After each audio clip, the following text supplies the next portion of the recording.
Hello, everyone. This is JD Calderon, and this is Indy Comics Explained. And yet again, I brought another fantastic group of independent comic book publishers. And please, once again, hit like, hit subscribe, share out the video, let everybody know we're here. And without further ado, let me bring in this guy, the co-hostest with the mostest. Hello. No, Mrs. Doubtfire didn't work. No, doesn't pop. Really. Who doesn't? No, Love I Mrs. mean, you know, it's Doubtfire? okay. I'm cuddly. She's cuddly. You know what I mean? We got the high pitched voice. It works. No similarities. All right. Well, listen. I am JD Rosario from Unstoppable Comics, working on developing this platform with this guy over here, so he can finally hire a producer and get the show running on time. That is our goal. All right. And we got some creators tonight. They're going to help us to reach that goal. So why don't you bring them on, Calderon? Whoa. What's going on, up, Calderon? What's up, Mr. Coco? I always want to just call him by his last name, like Rosario does, man. That's how you do it, baby. It's not like That's a how New you do York thing or what? Like, just call everyone by their last name, you know? No, because you know what? My name is really JD, but because this one chose that nom de guerre, right, to avoid confusion, I stick with J. But to stick it to him, I'm not gonna call him JD, so I'll just call him by his last name. Epic. Right. Which is fine. So Mr. Niobe, what's up? And let everybody know who you are. I'm LP. I write the comic book Niobe and Savage Sin, and in a week we're gonna campaign the crossover with Ben Dunn, Niobe Penguina #1. Nice. Hey, how's it going? Oh, Cat. Yes. Yeah, he's my ramen noodle fuck. My name is Christie Shinn. I'm a LA-based creator of Demon Bitch. She's a low-level demon from the 13th pit of hell where people throw their dog shit and gum wrappers. And she wants to bring the second coming of Armageddon because the first one never happened because she's stupid. And she's based on girls I hate. And I currently have a Kickstarter. And he wants a hug. And I'm also president of the Comic Art Professional Society, and I'm located in LA. And I am currently holding steady at 55%. Nice.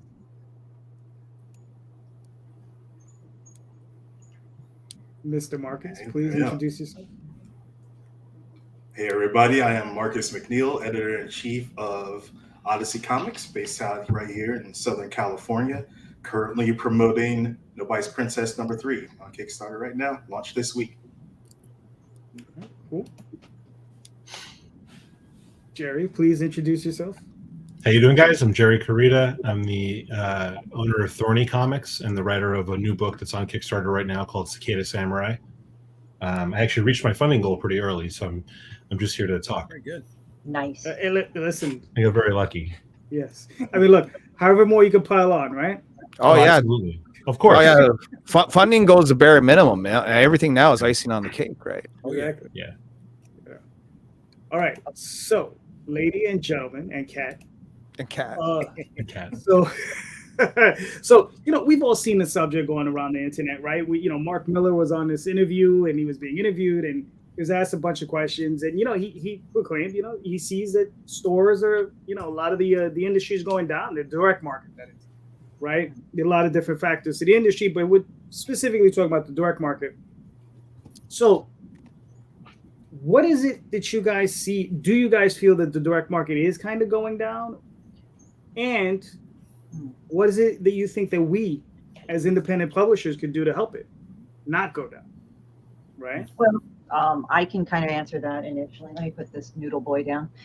What it is that what I've learned in the LA area is that when I've seen comic stores succeed or fail, first of all, I think the time for LCS, where you're supposed to have your whole sustainability on comic books only or books alone, that's actually kind of wavering because, with the advent of Amazon and other book retailers, or you can get it directly from the supplier or the company like DC or Marvel and all that, there's just a wide flexibility. So sometimes just even going to the LCS is kind of a hassle.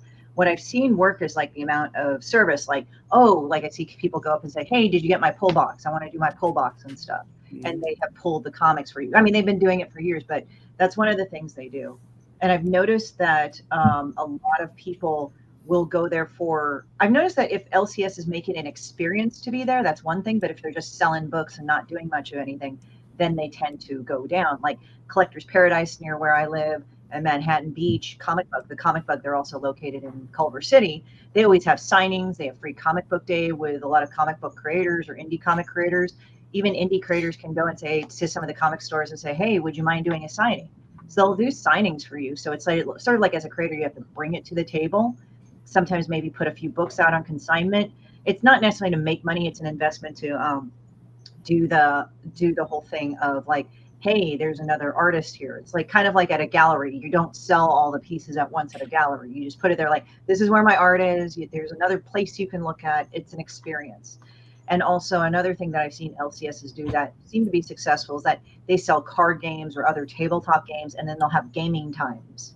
Mm-hmm. So that's what's been surviving in LA, or at least thriving in LA. And they're very active in also the convention scene too. The local convention, like the Comic Bug and Collectors Paradise, teamed up together for LA Comic Con to actually have something going on. They've even been nominated for the Eisners, the comic book. So there you go. So as long as they're really active and like having people engage and just be in the space to have fun, that's what I've noticed. All right, cool. Marcus, what have you seen? You're also in California, right? Yep. Me and Christie basically float in the same areas, and we see the similar things all transpire. And this is a topic that was a big discussion too when I was in Baltimore for the Ringo Awards. It was just like, what can we do to sort of assist the shops and what we see going on? I definitely think that with so many creators, especially in the indie space right now, really need to take that step forward and have those discussions and relationships to build with shops. Not just about getting them to buy your books and get them in there, because that's the goal of everything. It has to be a two-way street. We have to be able to support them from every avenue that we can, so that they can be there to have the ability to host our comics there. So what I do is, I partner with some, great local stores. Got a shop called Quest here in Upland, California.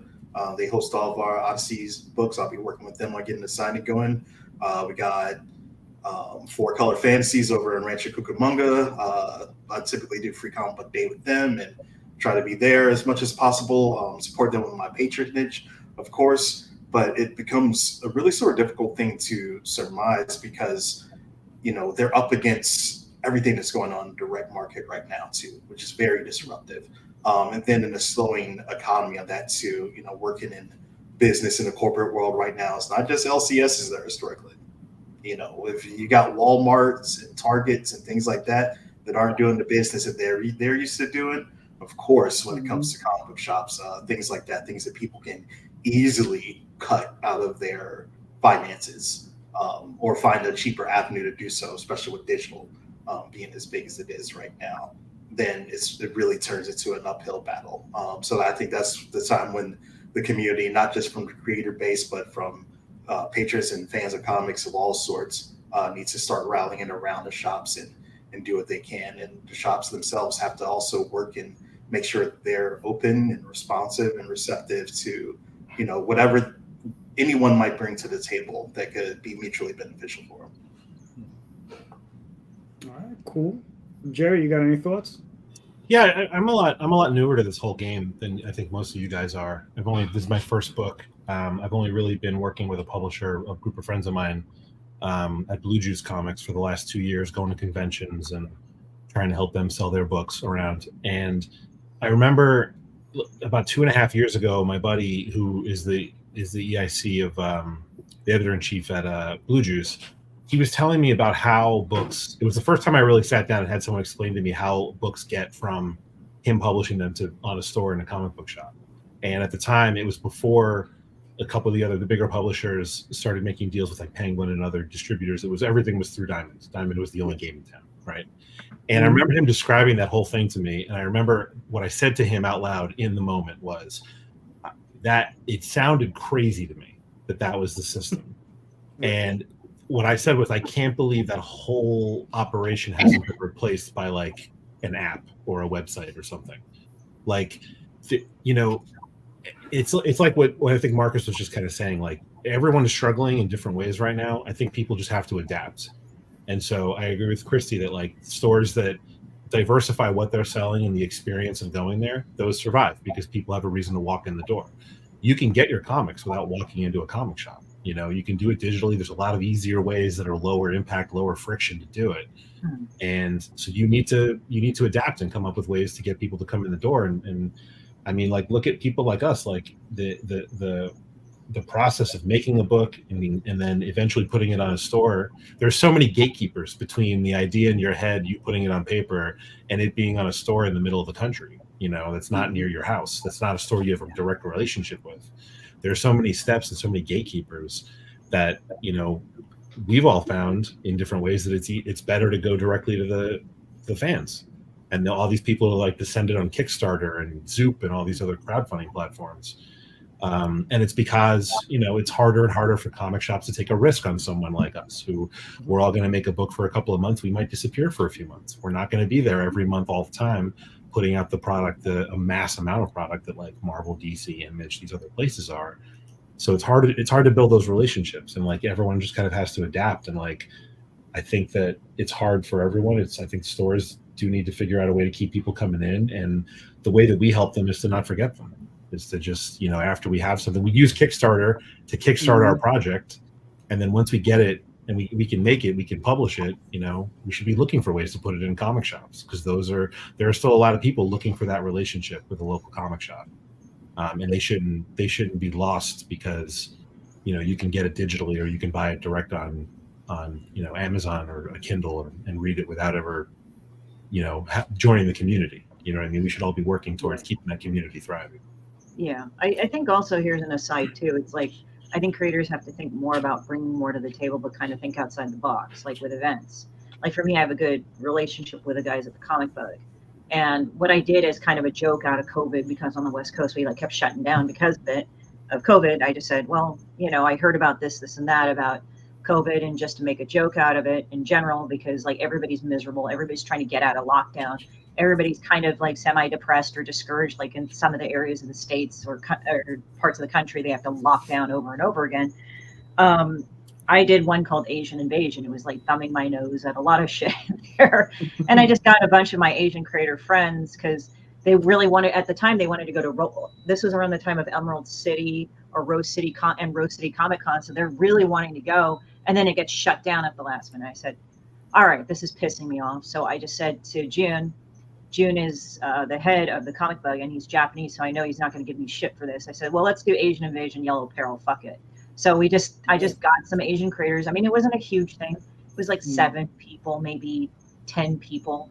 We got people in there, and we just got them to sell their books, and it was a great morale booster.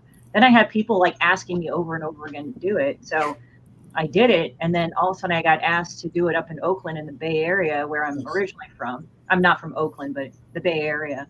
And that was like a huge thing. And it was like really weird for what a small show was. Now they want to make it a permanent thing, because in NorCal, like, they don't really have that many comic stores or comic stuff anymore, which is sad. I mean, there was Silicon Valley Comic Con, but after Wozniak, I think, got over it, and then Adam Savage just took it over, it just went nowhere, which sucks. And then so there, you got to bring something to the table. And also, here to expand on this, Jerry, and I know that's sort of trajectorying off a certain thing, but I find out that big publishers will start paying attention to you if you like fund 3 to 4 successful Kickstarters. So it's like, they know that you are dedicated to your product, rather than, oh yeah, we take you on and you fuck off after like 1 comic. So they know that you've got staying power. They know you've got, like, you don't have to have millions of followers. If you do, great. I mean, you build up, that's fine. Like Pat Chan, like, makes fucking almost I think he hit 1 million with his recent Kickstarter. But that's like after engineering that thing like crazy. But you build up your own following. And he even was like going, I don't need half like the aggravation and shit with like publishers, because I can completely do my own thing. And some people are really good at that. So it's also maybe taking some publishers out of the equation, but also you're getting noticed by publishers when you go and like run at least 4 to 5. I think it's like 3 to 4 I heard last time. Now it might have changed. Successful Kickstarters. So I mean, there's a lot of malleability. Yeah, I was more just saying that, you know, I have 1 issue of a book out right now. Like I didn't even in my Kickstarter, I actually had a couple of retailers reach out to me and ask about a retailer tier, which I didn't do because in my head I was like, if I was a retailer, why would I want the one issue of this one book that you don't know if issue number 2 is ever coming out? Because as a comic book shop, I have to convince my clients to, my customers to buy that book. I don't want to sell a book and then have the issue 2 never come out. Jerry Carita, Thorny Comics might disappear tomorrow. You just don't know. So it's just a hard thing for them to take a risk on indie people, when they know they can sell capes and tights and they know Batman is coming out again next month. You know what I mean? Yeah. It's if they're going to pick, they're going to pick the thing that they know is coming back. Yes, it's based in Maryland. Oh yeah. Baltimore, But they have a few warehouses, at least 2. There used to be 3 or 4 around the country. Yeah. I think they have a UK division too, actually. Yeah, They do. Yes, they do. Yeah. Larry, what are your thoughts? Wow. All right. Well, you guys covered a lot of different subjects in that whole thing. Everywhere from Mark Millar to comic book shops closing to getting your books into comic book shops and having those relationships. So there's a lot for me to talk about here, but let's start with Mark Millar. Mark Millar, he's a guy that's been around the block. Yes. Okay. He's got some credit in this industry, a little bit of say, a little bit of know-how, right? I'd say he's a, A little bit. he's a slightly well-known person. Yes. Yeah. Yep. So, one of the first things he talked about was how comic books are declining. There is no doubt about it that the mainstream is in decline. It's been in the decline ever since the early 2000s. The 90s boom has been over. It's been over for a long time.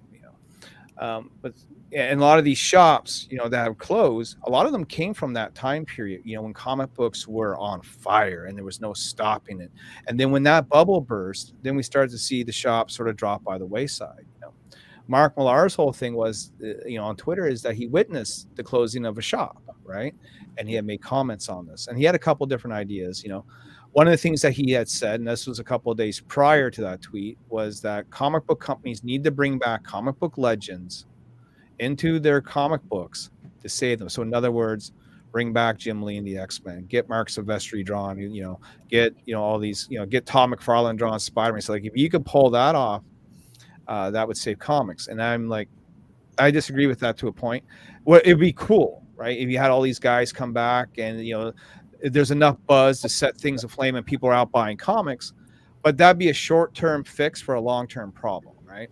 That'd be a Band-Aid, because those guys aren't going to stay around forever. They're already up there in age, and their speed certainly has dropped considerably from what they used to be. The only guys really drawing consistently, would be probably Eric Larson, right? Still doing Savage Dragon to this very day. The rest of them are sort of doing it kind of part-time, But he's never going to leave that book. No, he's never going to leave that book, right? made his money. Yep. How do you save the comic book shop? Well, that's been an age-old question that we've been tossing around for years, seemingly now, right? But why don't comics sell? Well, I mean, there's a variety of reasons. There's price, there's availability, there is lost interest in the stories, there is too many reboots and crossovers. The list goes on, right? So, I mean, you have to correct all those problems. But big thing is, I think the younger generation has lost interest in comics. They look at comics as something that their dad reads or their grandpa reads. It's something they found up in the attic somewhere, where a lot of them now have turned to manga, right? And so instead of comic book shops, it's pretty much going to turn into manga shops, My comic book shop sells a lot of manga. I was in there the other week. I was just watching kids buy manga. I was standing there watching them, as I'm picking up my books. And I told to the guy, I said, how many 14-year-olds have pull lists in here? He said, pretty much none, right? And I said, well, why is that? Well, the dads have the pull list. Maybe they set something up for the kids, but generally kids are buying manga, And so we have to find a way to compete with manga. If you really want comic book shops and comic books as we know it to sort of stay alive. And that's a hard road to follow, Well, the question as I have for you, Larry, is it a matter of are we truly competing with manga, or are we truly competing with format? Both. Is this an issue of comics or format? Both. Because, right. But the thing is, like we know Dogman comes in a similar format to manga, not the same size. It's usually 8.5. It's usually 8.5 by 5.5. And it does very well, exceedingly well. Yeah, probably better than any manga. Well, the Um, floppy format's dated, and the reason why it's dated is, it's floppy, right? These books that the kids buy now are a lot thicker. You Mhm. buy a manga, you're getting 200-page book, right? You buy a floppy, you're getting a 24-page book on average, right? And they Mhm. cost a lot. They're $5, Oh yeah. So you get more bang for the buck. What the kids don't understand, that the older comic book collectors do understand, is that comic books are more collectible than manga in the sense that you can collect them for investment, okay, and flip. Some people make a great living flipping comic Mhm. books, where manga is almost like disposable reading. It's like when you buy Archie at the supermarket. You know what I mean? They're I not haven't seen being. Archie in the supermarket in years, bro. They still got them here in Canada. Yeah. Yeah, man. Oh, that's good though. Oh, they got Archie here too. Yeah. Really? Yeah. A But lot of there's like supermarkets. they're making it kind of emo, like they branched him out to be like more realistic, like they did Riverdale like 1945 or something, where Archie goes off to war and things like that, or they did Riverdale, and I'm like, God, you have to make everything fucking emo. I understand that it's like you want to make shit more interesting, Yeah, but I think I would go like on. to see Archie in the Vietnam War. I think that'd be interesting. Well, that would be more, I guess, up to date. They've Or certainly done some weird things with Archie over the years, for sure, man. Uh-huh. But to finish Including off, Jughead. Christie, has a shop, sounds much like mine, where my shop has a lot of comics, but they also dabble in the Magic cards, the Warhammer 40K, the Pokemon, the Yu-Gi-Oh, and whatever the hot sort of game is at the moment. Large gaming area upstairs, but they're also, and this goes to the point of Marcus here, they're also very independent, creator friendly, right? So my shop is really great for bringing in local talent, and they have a whole shelf dedicated to local guys and people around the region, and so my books get to go up there, and that's cool. As far as being in shops in the middle of the country, I think someone said, I'm actually probably the I am in I'm in that position, right? We are published, Niobe's published. We're published through Antarctic Press, and it's been a great relationship that we've had with Ben Dunn now for a couple of years. In fact, I got my diamond ad ready to show you guys now. You know what I mean? Is that what you Yeah, got that's there? what it is. Yeah, man. You can pull it still up. order it right now. So this is how we get into shops across the country, right?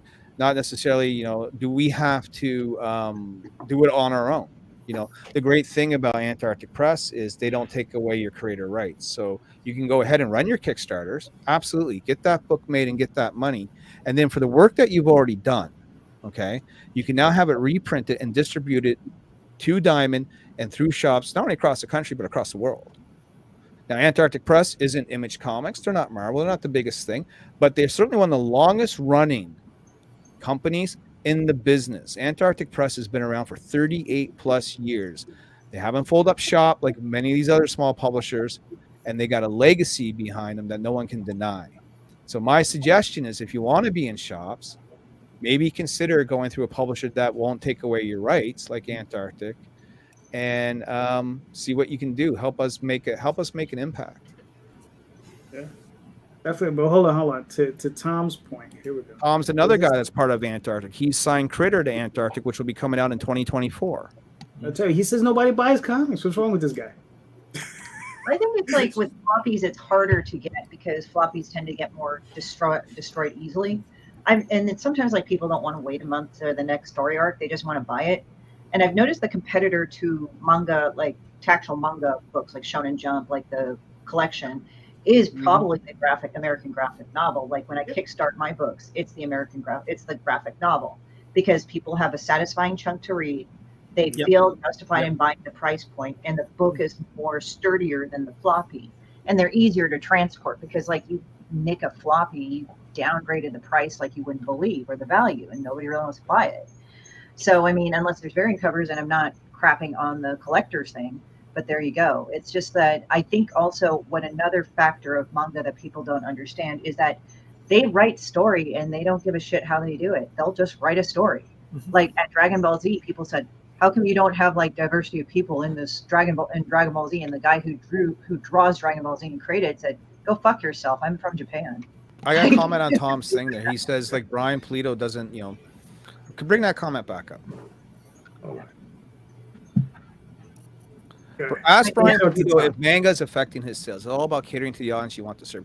But that's not what we're talking about. Brian Polito caters to an adult audience, especially those who are very reminiscent of the 90s and bad girl genre. The thing is how do we stop comic books from dying? Is that we need younger readers to buy comics. Younger readers aren't reading Brian Pulido, right? We need younger readers to come back to reading X-Men and Spider-Man and all the things they sort of forsaken in comics and sort of only catch up with in the cartoons and movies. We need them back to reading comics, but they're reading manga. That's the problem. Go on. I was just. Hold on, Christy. Let Jay get a shot at this. Go. Yeah. What was the question again? Because we're all over the place. I want to make sure I'm focused and zeroed in. It's on top. It's on top of the page. Is Mark Millar right? Comic shop dying, and then you said, "What can we do to help them?" Right. What can we do as independent comic book publishers? Okay. Help our LCSs. There you go. Go for it. All right. Go for it. All right. From a business standpoint, we don't even know how many comic book shops there are in the nation right now. Okay, numbers fluctuate depending on who you ask, and I'm talking about publishers between 1,900 stores and 2,500 stores. How come there's no exact number of that? What? All right, and we know in the heyday, Larry brought this up, in the 90s, there were approximately 10,000 shops. So are they declining? Yes, the trend is going down. Right, they haven't spiked back up. What can we do to help that? Shit, we're still trying to figure out how to make books and how to sell books. I mean, can we figure out the business plan for each individual comic book shop out there? I think we can, especially when we're trying to figure out how to sell books on our own. All right, a lot of people here are, I'm not trying to knock Jerry, newbies. Okay, but then there's people. Get him, Jerry. Get him. Get him. Get him. But I've had that happen. Someone storm off set once. It was great. That was a good move. I like it. Yeah. But then there are some of us that have been around the block for a little bit. Okay, we've got more than 3 or 4 campaigns under our belt, and good. But again, we're still struggling to keep our lights on. You want to figure out how to help comic book shops? Well, maybe go to Comics Pro. All right, maybe speak to Jen Hines, who is the head of Comics Pro that owns a shop over in Canada. What is she doing? What can you do to help the shops? Well, let's look at Let's look at this from the beginning. These shops are not designed to sell us, plain and simple. Okay, if we get in, we're the add-on. We're the. Do you want fries with that? Okay, we're the generic Robitussin on the pharmacy shelf. Jay, do you want ketchup? Do you want ketchup? No, because ketchup is tossed in the bag already. All right, that's pretty much. So if you want to get back down to it, right? It's how do you make yourself a draw? How do you make yourself an attraction? How do you make yourself visible enough that people want you and are asking for you? That's how you're going to help comic book shops. Because if you make yourself attractive enough, all right, then people are going to want your book. And if the only way they have access to your book is through a comic shop, they're going to ask for it there.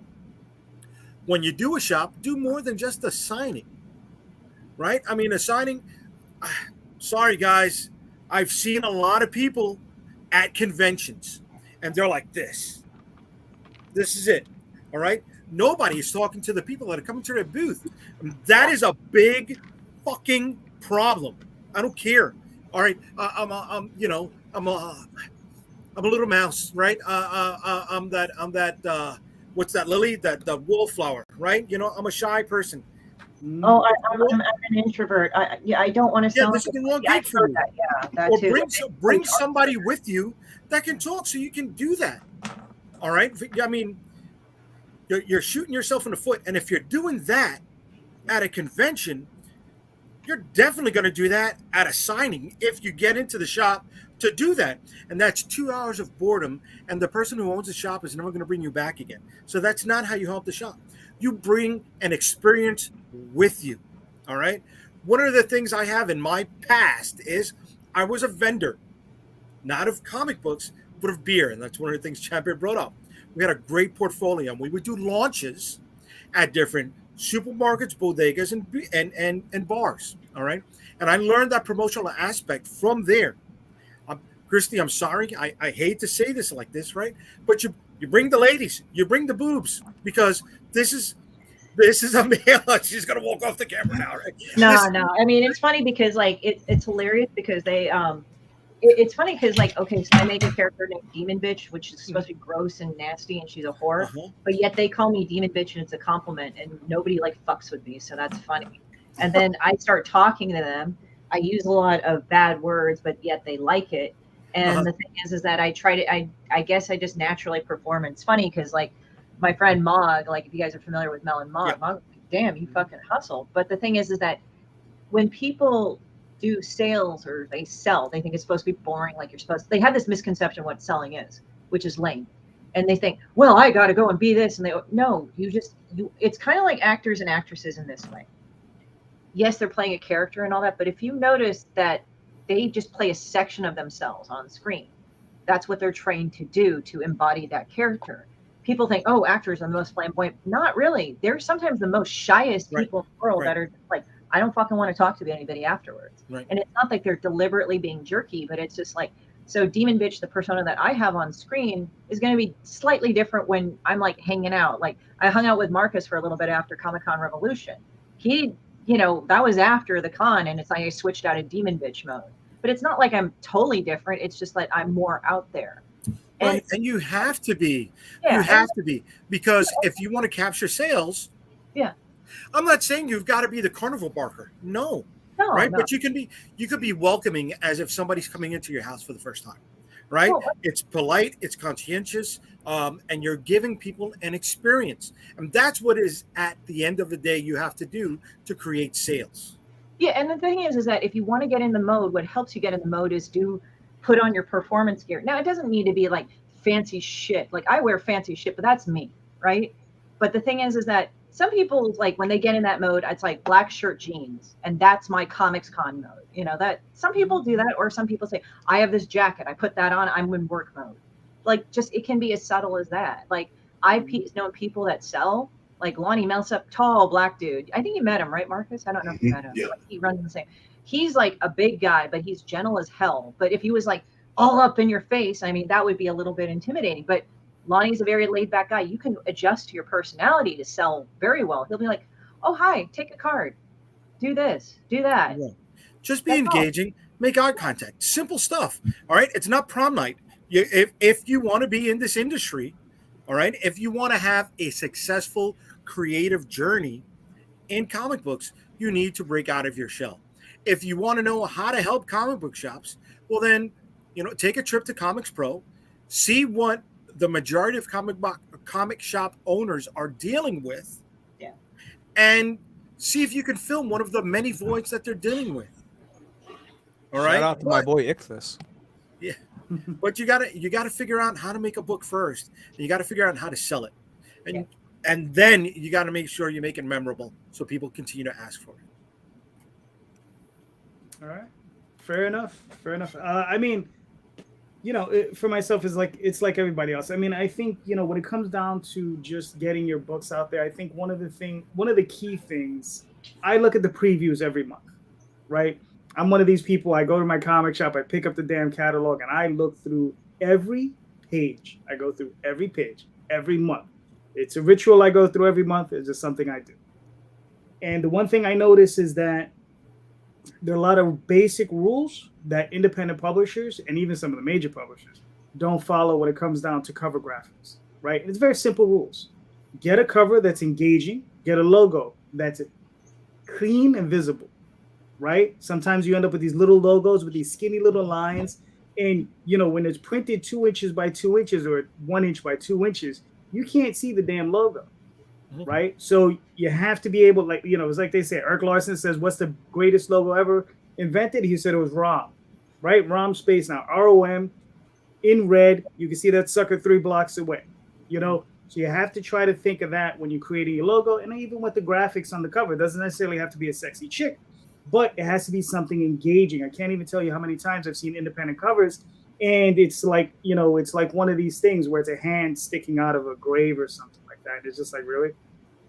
You paid someone for that? I knew a guy back in the day, he had paid Larry Stroman to do a cover for him, and the cover was someone's hand coming out of a grave. I said, dude, Larry Stroman available to you. You paid this guy X, whatever you paid him, and you had him do a hand coming out of a grave.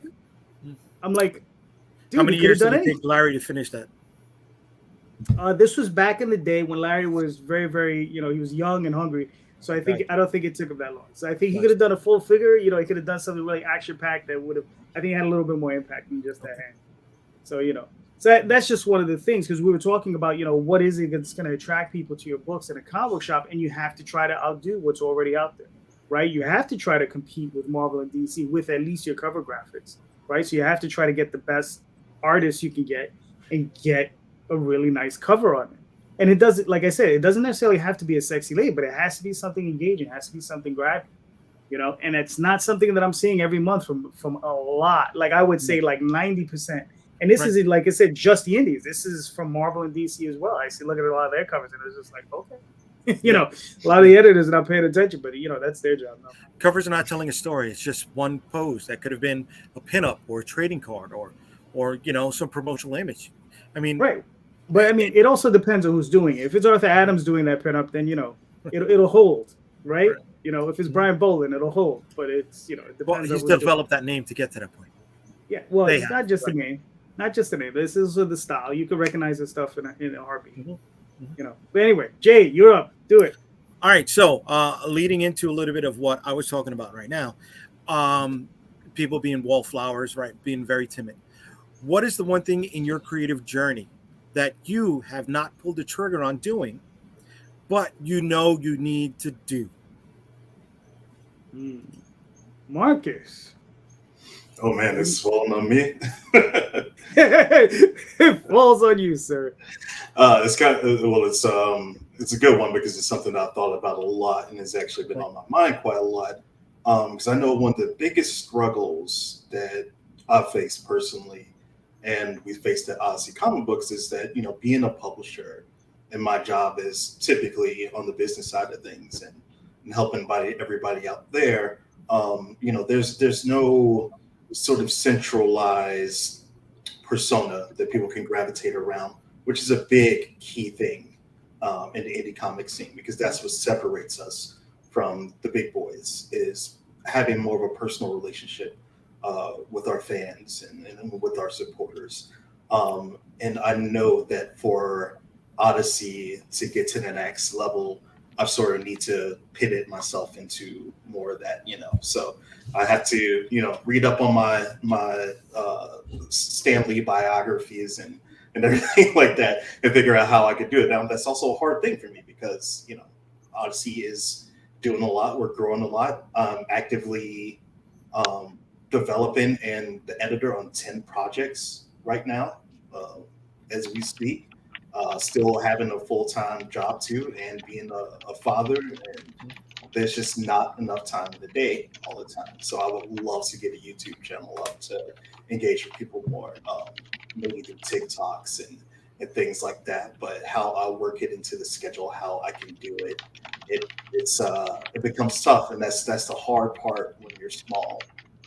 Even if you're more of a out there personality, and I'm quite a bit of an extrovert and everything like that, but it becomes a matter of practicality, how you can really feasibly work it into the schedule when you're doing so much. And unfortunately, that's where we're at right now. But I think it behooves everyone, no matter what you do, to try to build that a little bit.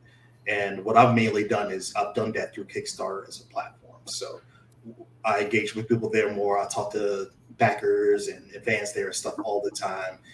Pretty much anybody that messages me, that they always get a response from me, everything like that. So it's become sort of like insular there, to where I know every time that we drop something, I'm going to see the same probably 90 names come up on the campaign all the time, because those are people that keep coming back.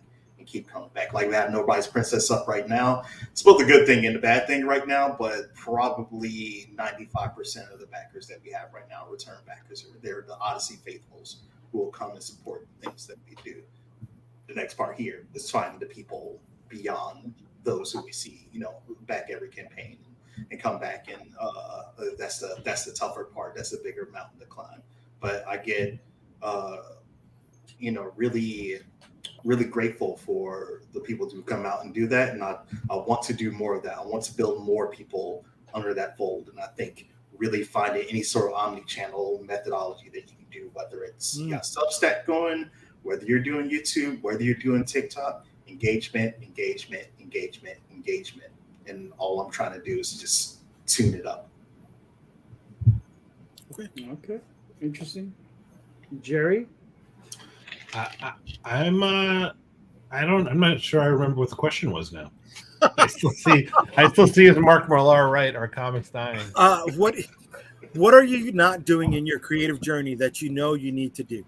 Right? What is there blaring you? I mean, just boom, boom, boom. I got to do it. But you just haven't pulled the trigger on it yet. I mean, I'm so early in this that I don't know that I know what the answer is. I don't think I know enough about what the journey is going to be. Like I'm before comics, I'm a television producer. I do a lot of unscripted TV, reality TV stuff. And I kind of got into comics because I worked on Comic Book Men. And I've only the last 2 years kind of developed an interest in moving into this as a career. I'm only on my first book. I really don't know what the thing that's staring, like I feel like a year from now, I'll have something staring me in the face that I just need to do, and I'll be able to answer that. But I really don't know what it is right now. You got to fuck something up. I think that's okay. Yeah, and I haven't done that yet. I just started. I haven't even done anything wrong yet. That I'm aware of. Okay. No worries, covered. But that's kind of what it is. Thank you. But that's kind of what it is. I don't know what it is yet. I think taking the plunge to do this was something that's been staring me in the face for a little over a year. So, I already made that first step, and I don't know what the next goal is going to be. And kind of, like Marcus was saying, I've also got, I'm a father. I have 3 kids, varying ages, who are all like, I'm helping them on their journey. I have a day job. I'm publishing and editing other people's work as well as writing my own. So I don't know. I'm kind of dipping my toe into a lot of different pools, and I haven't figured out which one I want to swim in yet. But as soon as I'm drowning, I'll come back and I'll tell you guys what it is I need to do to not drown. Don't drown. Pay attention to us who've drowned already, right? and try to save your neck. Where are you based out of? I'm in New York. I'm in Brooklyn. Oh, okay. Yeah. All right. We'll talk after the show. Yeah, he's out of Brooklyn too. No, good. Yeah, I'm in Woodside, Queens. Oh, cool. I'm in Bath Beach. I grew up in Bay Ridge. Gotcha. Okay. I'm off the Bell Parkway. All right. Let's keep going. Christie, what is it that you haven't done yet that you know you need to do? What didn't I fucking do? I noticed it's like funny. At some point, like I get my ass restricted on Facebook, even though I'm not doing shit. And yet I get all this money in for my fucking Kickstarter in the first week. It's really good. It's like whenever they restrict me, it's like there was this one time I said I wanted to hit Demon Bitch on the head with a lead pipe, and they restricted me for inciting violence. I said, it's my own character, you dumbass. But then, and since I'm the president of the Comic Art Professional Society, at the next meeting, it's like, wait, you got restricted, didn't you? I said, yes. And so that everybody had a good laugh. So I don't know. It's like, I wish I could do more of the social media thing, but it's a lot of investment mentally, because it's like, I'm pretty decent at it. I pick it up from the rest of my friends. I mean, I'm not outing Marcus, but Marcus has more expertise in that. So he's like, we were chatting about it, and he said, yeah, Facebook ads are fucking shitty. Like you pay for Facebook ads. Yeah, no. Yeah, like even when they're not what they were a year ago. Yeah, 6 months ago. Because like when I first tried Facebook ads, it was like not even like any sort of logic. It was like, here's this demographic, you pay this much, but like the questions they asked were like so not intuitive, I guess, Marcus. They didn't follow any logic. Like, I'm trying to reach this demographic, like that would be logical. I'm trying to do this. No, it's like, yeah, in this area, which sort of makes sense. And then it's like, yeah, well, yeah, we're going to kind of do it in this way. And you're like, yeah. Why am I paying? Now they've taken it off into this like whole different suite now and try to basically say like, design your ad, give it to us, we'll figure out what to do with it. No, they don't. Don't let them figure it out. Because if you let them figure it out, they're gonna let you. They're gonna leave you in Facebook Marketplace, where you're selling your book to 60-year-olds looking at flea markets, right? Yeah. And you none of them are going to buy your books, but they took away the keywords. There was a point, and it went from keywords to key phrases to key genres, right? To just genres. Oh. And it's like, no, that's too broad of a spectrum. And then these pieces of shit on top of that, like I would talk to my friends because my friends are, oh yeah, we'll back it. And like I'll put in like the landing page and everything like months ahead in advance. So it's not like I just do everything like half-assed, but it's just Facebook, downgrades it and stuff, right? And I have a life. I can't be policing it every single moment of the day. Mm-hmm. So here I am, like I'm IMing my friends, like, and it's not even this wall of text shit with a link. Like, by the way, if people do that, that's the primary way of how I ignore anybody's Kickstarter. Say, here's like this whole thing and link. It's like, you're not even going to talk to me. What the fuck is this? So it's like I try to start it off with a conversation, like, hey, what's up? Blah blah blah. And guess what? I use very little like text, and I put up a link. But then even Facebook was restricting my IMs to my people, to my friends, and I'm like, what the fuck is this? Like, it wasn't even I was even starting to spam them. It would just randomly, like, just not send the message, and it would just hold me in restriction. And I said, wow, how did I like get a restriction? You could actually give me a warning or some shit, but they didn't even do that. Yeah, so it's like they're kind of doing little shitty things. Yeah. Mm-hmm. So I wish I could invest a lot more time and brain power into social media stuff, or at least have it down to a formula where it's simple and I can integrate it, but they're always changing it. So it's pretty my thing. Larry, you're up, brother. I was on mute. I think for me, I got to set up the Niobe Comics website, and online shop, right? We don't have an official site, you know what I mean? We sell through eBay and trying out Whatnot and Gumroad, but we need like what Brian Polito has. We need our own version of coffincomics.com. So that's something I've been really procrastinating on that I need to get done. And the only other thing I'll say is we need our production needs to get faster. Yeah, I understand that. So Everyone simple needs answer for that one. Calderon, where you at with this, kid?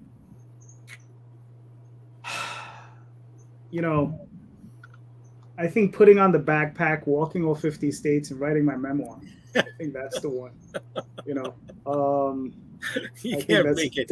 You won't make it 20 miles. Probably not.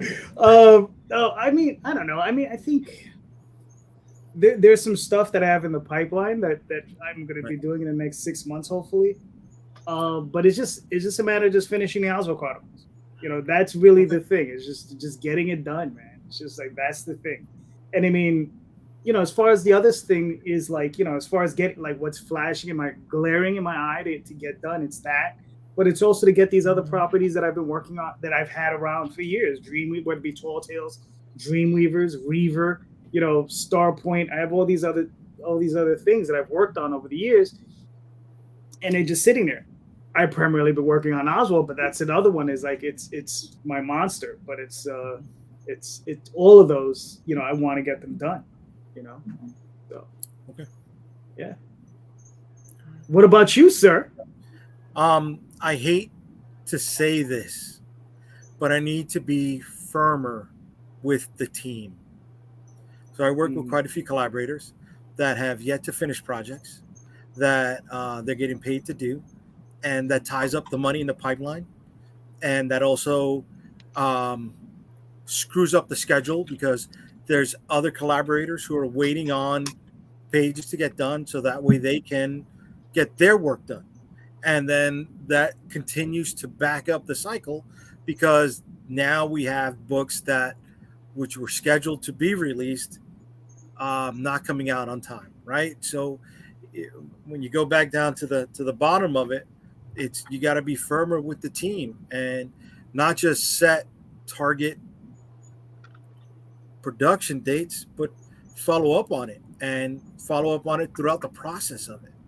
Because if you just think, oh yeah, no, I'll show this person, they'll get it done. It's not going to happen. And I got to do that. I got to stop being the nice guy, and I gotta tighten the screws a little bit because when the books aren't coming out, that screws up everybody else's money too. You need to work on your workflow. 100% And if I'm ever going to level up, I need to lock this down. Because if I can't do that, then forget about getting anything else accomplished. Right? When this is the stuff under my roof that I have direct control over. I'm just kind of laughing because, like, I must have inherited my Asian mom's presence because people's ass sometimes. It doesn't take much, so I'm kind of wondering. Maybe I'm kind of fearless because my family's ethnically Korean. So imagine having like wartime parents, like parents that were kids during the war, on your ass. Okay, that's like corporal. That's corporal military, almost like regimentation, and it's weird because it's like. I haven't had an issue, but then I'm not dogging on you, but then I had a mom that was pretty fucking corporal and high driven. So there's tiger mom shit. So it's like, I don't know if it's like I would subject anybody to that level of pressure, and then you learn how to channel that to people. I will say that the people that I work with, like in CAPS and other things, it's like I'm a lot more dialed back, but it's there. So see, I went into this dialed back. But dialed back means that people are going to walk all over you. I mean, as I said, I think like I'm not going to go like, at least with my upbringing, it was really intense, let's say. So I'm not trying to judge yours or something. Just with mine, it was like very corporal, very structured, very everything. I don't know how yours was. I'm not trying to say yours was terrible or lackadaisical. I'm just saying you probably had vacation time compared to. Christy, feel free to judge him. Feel free to judge him. Feel free to judge him. Because you know what?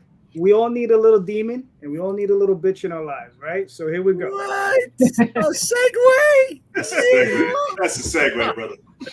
All right. Oh, yeah, Christy, making that money, baby. You want me to play this video? Yeah, go ahead. Yeah.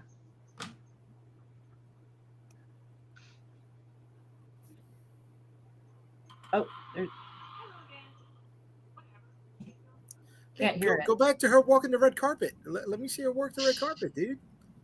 It has to be loud. If you don't know what the fuck that is, well, you've been living under a rock and I can't help your stupid ass. No. Oh yeah, I am also doing a thing that might bring the end of humanity. That's right, I'm making a demon bitch children's book. What can I say? As I'm doing more and more kids shows, I have infiltrated their minds with my art, and they all love it. My new inspiration is called Demon B Meets Mr. F Word, with the important message of how words and language matter.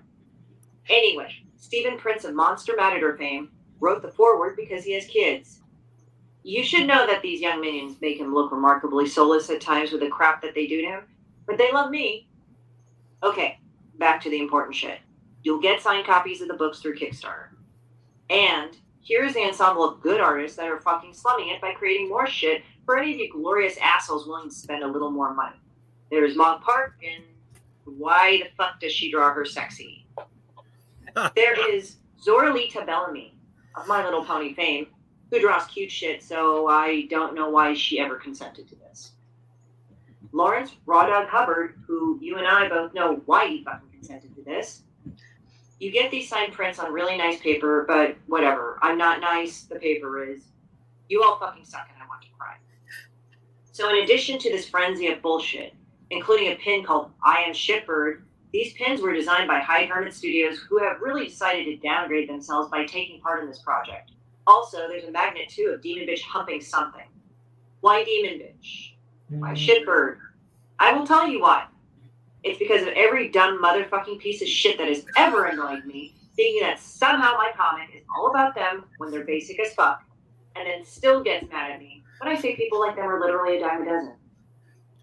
So, if people want to suck like Shitbird and piss me off, they can go the fuck ahead and I will keep making fucking money.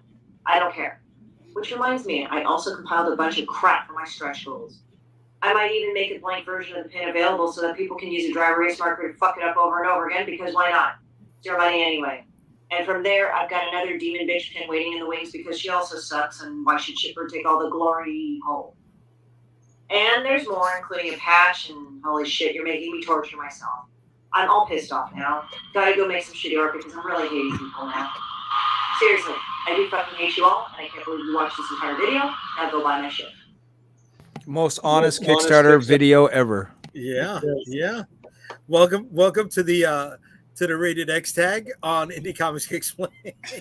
Well, I will say every time somebody pledges, I write a rude thank you note almost immediately afterwards, if not same day. I'll write some shit too. Like sometimes I'm like, oh man, I don't know if they want to pledge now. See, and then I put a nice picture of myself. That's why you lost that big pledge, huh?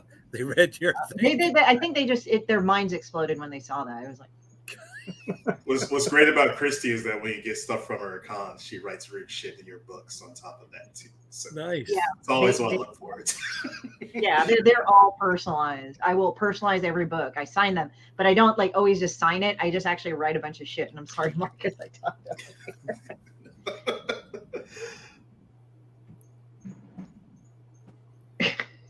here.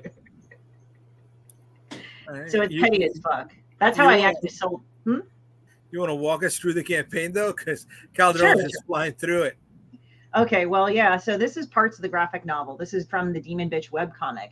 Now, what sets it apart is that I actually put stupid sketches in there. It's a signed book, and I personalize it. Like, if you want me to write it to your name, fine, or I'll just write lewd shit in there. But it's like also cartoons of like what stuff that I've gotten into. So nice fucking art. So this is the prints as well. That's available outside of the graphic novel, but it's also in the graphic novel, and they will be signed by the individual artists. So you have Real Deal. That's Lawrence Raw Dog Hubbard. He's got a pretty big following. He's published through Fantagraphics, and he always loves like GC, one of his characters, beating the shit out of Demon Bitch. And one person actually asked me, "Do you think it's violence against women?" I said, "No, she's a she demon. Nobody gives a fuck." And anyway, this is Zoralita. Now she's the official licensed artist for My Little Pony. She finished the card game that was out, and she just said to me, I didn't ask her to do it because she does kid stuff. Because sometimes like kid stuff and me at first was like kind of weird, but she says, "I want to draw Demon Bitch." I said, "Well, this isn't, I want to draw Demon Bitch." So I let her draw Demon Bitch. So the next one is even like a good artist too. She's Mog Park. She's actually one of the official, she's the official illustrator of Game of Thrones. And everybody stopped there like, oh shit. So I asked her, "Hey, you want to draw a thing of Demon Bitch?" And he said, "Sure." And this one's called There's a Sucker Born Every Minute. I'm like, why the fuck does this look like me in a way? But anyway, because I mean, like if I did my hair like that, it's like there. But yeah, it's called There's a Sucker. But yeah, these are all going to be printed on cotton archival paper. So you'll get, it's like 8 by 10, I think it's 8.5 by 11. And I have them signed by the artist, and I send them off to people and stuff. And they're all, and then somebody actually sent me a fan art of this. This is Philip Jin, but I thought it was funny because it was appropriately cringy, and it's her molesting him. It's like, it's this love. It's like, get off. He's like crying now, but inappropriate. He drew it, not me. So he'll sign that too. He's a great artist. I think he's doing a Kickstarter too. So once I get that going, I'll probably feature his Kickstarter as well. And then there's Kenny Aitken. He does Apex Cybernetic Owl, and he just drew her being stupid, like yay, you know, because that just sells. And yeah, and then Chrissy, and yeah, that's like from Cybernetic Owl. And then Chrissy Bautista did this one where I didn't know it was from Pearl, but it's like such an attention whoring piece that she just Pearl? Pearl is like the prequel to X, you know, that horror movie where in the 70s they go to film a porno movie, and she's the old lady that wants to kill everybody because she's old and infirm and she can't fuck anymore or any of that stuff. What the fuck kind of movie is this? Pearl is like the prequel to that, where she's a young woman and it's like the Depression era. So she wants to be a movie star, but since she has brown hair, she's not considered, you know, Hollywood kind of thing, because Hollywood's really kind of new then, like the 20s and the 30s, the teens, you know, the silent movies. Okay. So it's like this horror movie of her going around fucking people and killing them and stuff like that because she hates where she lives. So, but she's going around, please, I'm a star, you know, and she cannot live the life that's free because she is repressed in the Midwest somewhere. So yeah, that's one of or it's like in the more rural areas of New York. I don't know exactly where it's at, but there you go. And then the last one is Connie Huang. That's Hyde Hermit Studios. And there's an original, that's the tier. And then there's the print of it. That's one of the tiers too. And it's just Demon Bitch fucking around with GMO stuff that no one should ever do. We can see how suggestive that fucking is. Yeah. So there you go. Yeah. That's offered as a print. All of them are signed. So that's for the graphic novel. And I obviously threw a bunch of other stupid shit in there too. So this one called Fuck the Kids. This is Demon B meets Mr. F Word. We are totally taking a 180. We are not swearing or cursing or putting adult situations in this book. It is 110% kid safe.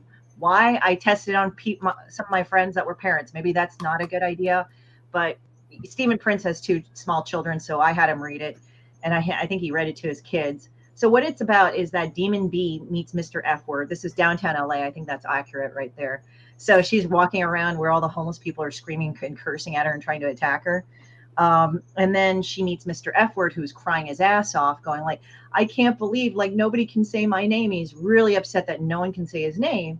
But as he goes on, he realizes why people can't say his name, because at first he thinks bad stuff happens, but then it makes him how important he is. Like the King of England can't say him. Neither can the president of the United States in public. No one can say him. He's like, wow, I really am special. So even though Demon Bitch doesn't do anything, it's like he finds out on his own journey and then realizes she's still a piece of shit anyway, even though they don't say bad words in there at all. But you can read this to your children, and they will love it.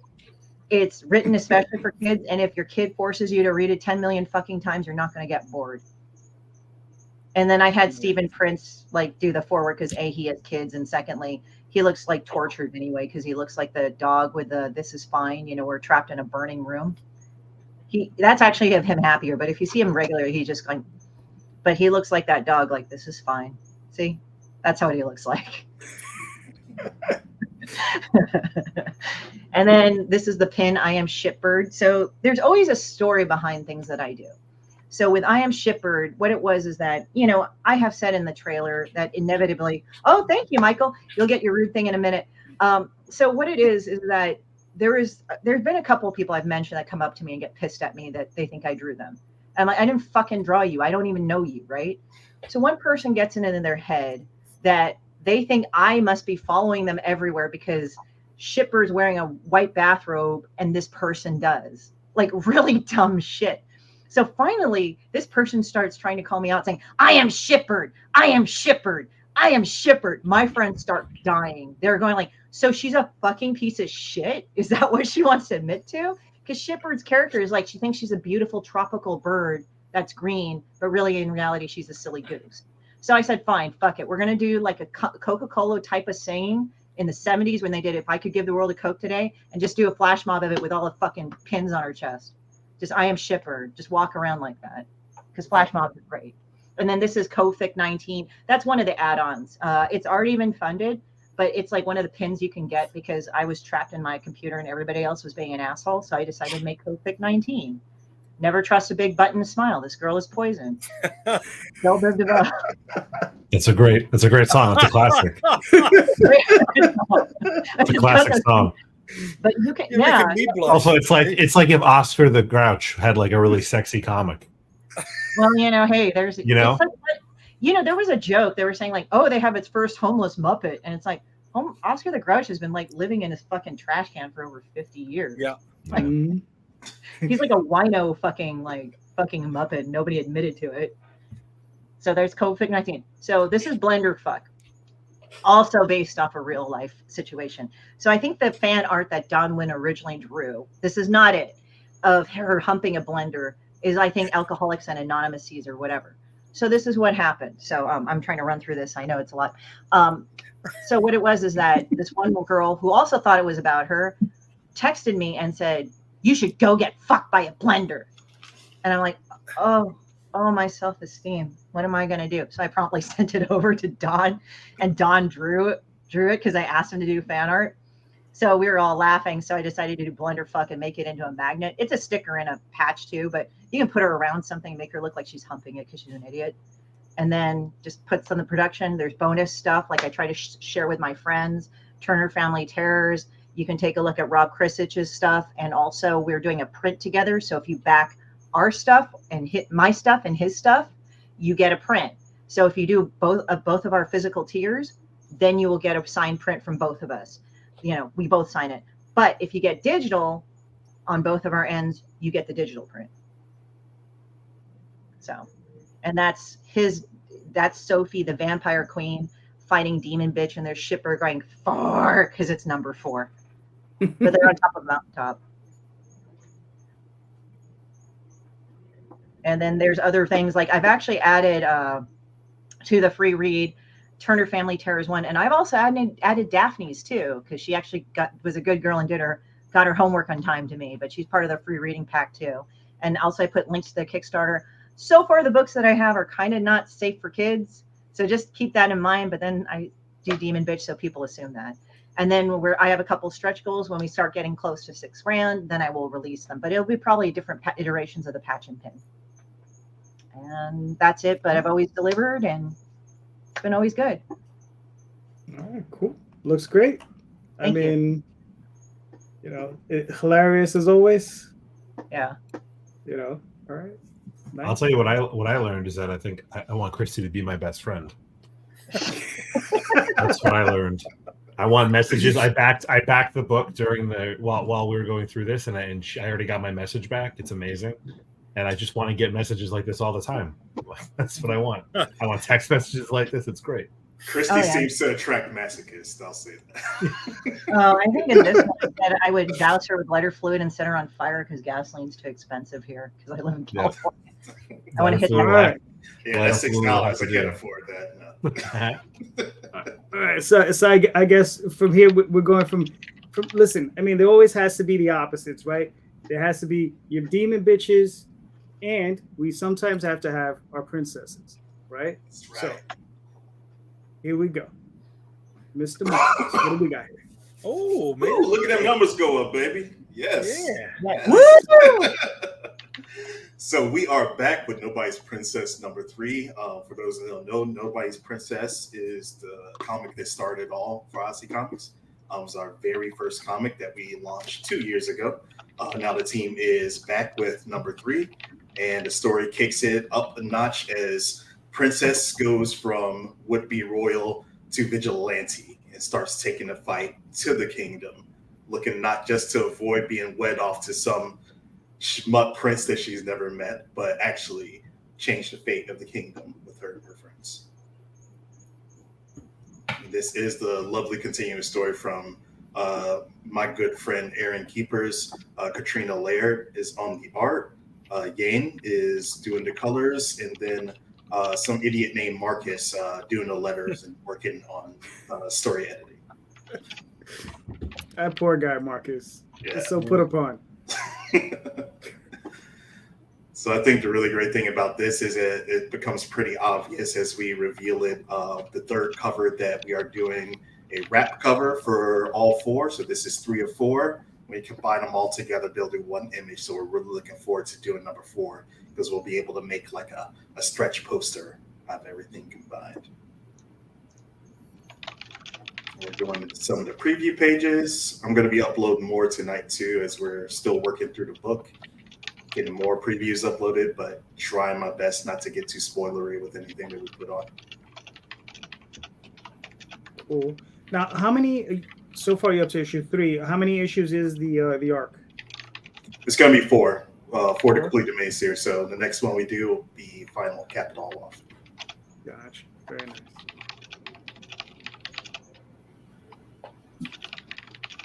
So I mean, So these particular creators, where did you meet them? How did you get them to you? Erin, I met years and years back when I was running a pop culture site, and she was one of my writers.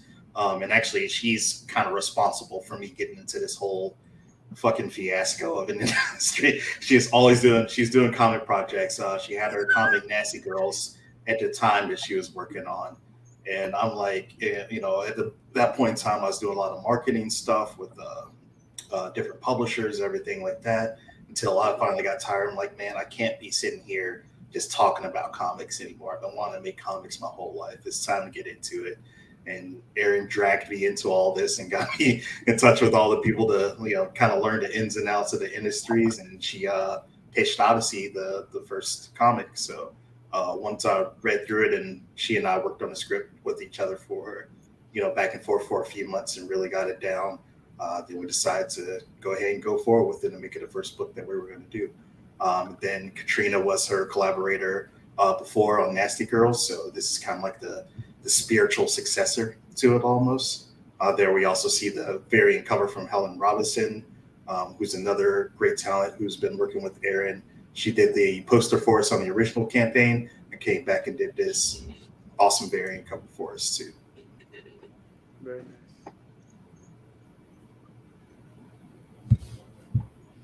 Now here we're doing our best to offer, in these tough times, just a really great value on the campaign. So we're using the strength of our back catalog to really pass the savings on to the backers. So we start at just $2 for digital tier. So for those digital backers who support the first Nobody's Princess and want to continue to keep reading, they get that for just $2. $5 for newbies gets you all 3 digital comics. And then $10 gets you the follow-up comic, and that's shipped. I think with the exception of the last 2 bundles, every single tier that you support gets free domestic shipping in the U.S. Cool. No additional cost. I hope you built that into your charge per unit, bud. Come on, man. I'm new to this, but not that. It took you a second to even answer it, dude. I was getting scared. I made sure we hit that price point in the course. I got a nice corporate deal when it comes to shipping, so I can pass that savings on through. Marcus, tell him this is what, your 10th campaign, 12th campaign? 9th campaign, yes. So 9th campaign. It's right on your screen. What are you not reading? Oh, dude, it's not on my screen. What a Oh, yeah, it is on my screen, yeah. So since we passed the 50 backer mark, we unlocked our first stretch award. Here I try to do things a little bit differently because, again, I didn't want to make this a tough prospect for a lot of people. I know things are tight for people. The economy is not doing the best. So rather than lock a bunch of awards behind different tiers, we're doing stretch rewards. And no matter if you back for the $10 or the $40, everybody gets in on your rewards. So we unlocked the digital of our Comic Planet Pumpkin. That's going to be premiering next month, likely on Indiegogo. That one's been coming. So it's a good thing for people who, are going to be interested in that book. They'll have it by backing this campaign. It's added in for free, and they won't have to go to the Indiegogo to get it too, unless they want the physical, which is the hopes there. At 75 backers, we'll unlock a pin 2-pack, and then 100 backers will unlock the sticker pack set. And then we also are going to have a secret 150 backer one that we'll release when we get to next week. And then since we had some great stuff from the previous campaign, I brought those back so that people have missed out. They don't feel like they have to get left behind. They can add in on some of our extras that we had from the previous campaign, or add-ons for this campaign too. Cool. Then we get to the big wazoo of add-ons. So with this comic in this month, this is officially Odyssey's 2nd anniversary, 2 years in publishing. So nice. For the first time, thank you. Hopefully get at least one more. But we opened up our entire catalog for add-ons to this campaign. So for all the books that people want to try out, they can add them on all to their order, and they can even bundle them all together. We got a bundle where they can get everything, all of the Nobody's Princesses, all the other books, everything Odyssey Comics is published in one nice, awesome box too. Nice.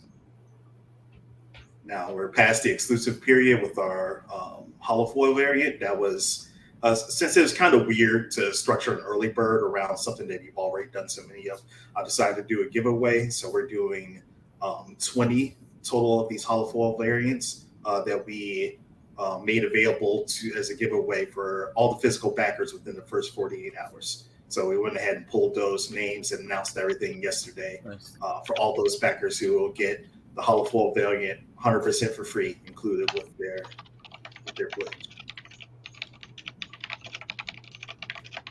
Cool. Which actually kind of turned out fortuitous because a lot of the physical backers, I think there's maybe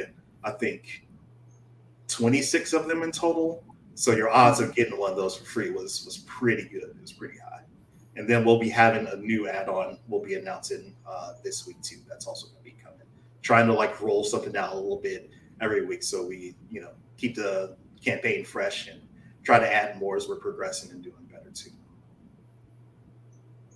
Cool. Very nice. I mean, you running. I didn't even look.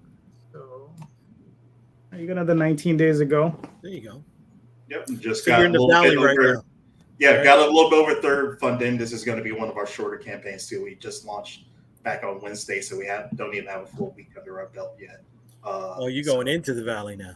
Yeah, we're going to be deep in that valley. But my hope is that through going ahead and thankfully we got Project We Love badge that is helping us out with visibility and everything like that. And Kickstarter's featuring us on the projects page for comics. We start trickling a little bit more in. Hopefully those Facebook ads are doing their thing too and drawing some more people to the campaign. Yeah, man, it really just, again, offering really good value in this one. And I hope that that'll help people. So even if they're not able to go into the big tiers and everything like that, we're more than happy to run those $2 digitals till I'm blue in the face. I will take them because I love them come fulfillment time. Like, digital backers. Yeah. Digital backers, man. All you gotta do is give them the links. Here, have fun. Yeah, you get 90% of all digital sales, baby. Yes. That's it. Oh, All right. Okay. Here's my pure evil bitch. Hey now. All right, going from pure evil bitch to I'm sorry, Jerry. I tried, but I don't know he's heard two good ones already. Yeah, I was like, I thought you might be going to Larry's project. I think I was going to Larry's project next because I had no idea. Kicked it up a notch there, Jerry. Damn. That was cool. Very good, man. Thanks. So Cicada Samurai. It's he's a cicada, so he's like this big. As I keep telling people, because he looks a little bit like the Green Power Ranger. So I keep on getting people keep saying that online, which is kind of a cool, association. But I can't tell if that's armor or if that's a cicada. It's both. So if you look really closely, you can see his kind of humanoid face underneath the helmet. Yeah. So it's the armor. If you've ever seen a cicada, they're big, bulky looking, dumb flies. And the armor is what makes them look like that. Underneath it all, they're kind of humanoid. So these are some interior pages, but it's basically a story about one cicada who's immortal. He's been alive for 6 generations. So 6 times other cicadas have grown to be 17 years old. They emerge, they make a racket, they mate, they die. His job is to protect enough of them so that they can, continue to have the species exist. And so it's a full color book, but right now I have these pencils and inks to share these digital sort of layouts and sketches. And so I have 3 kids. My oldest one is 12. He starts spending more and more time with his friends, like outside of where I can keep him safe. So I wrote this story that's sort of like one adult. He's the only person with any life experience, and his job is to try and keep 1 million 17-year-olds safe all at one time. And he's gonna fail, and it's gonna be really fucking hard for him. And you can see in the pages that are there, like we're seeing one of these kids get torn apart by a raven. But this is my story. It looks good. How many pages you got on this? It's short, so it's only 10 pages. It was originally 8. I hit my funding goal pretty quickly before I could scramble and put together stretch goals. So what I did instead is I just took everything I was going to add as stretch goals and kind of put it all in the book now. So I expanded it to 10 pages. I am going to include, I'm doing an Instagram competition right now for up and coming artists, that anyone who can draw the character, tag me, I'm going to pick my 5 or 6 favorites, put them in the book as pinups, pay the artists, people, nice. Up and coming people get a chance to get published.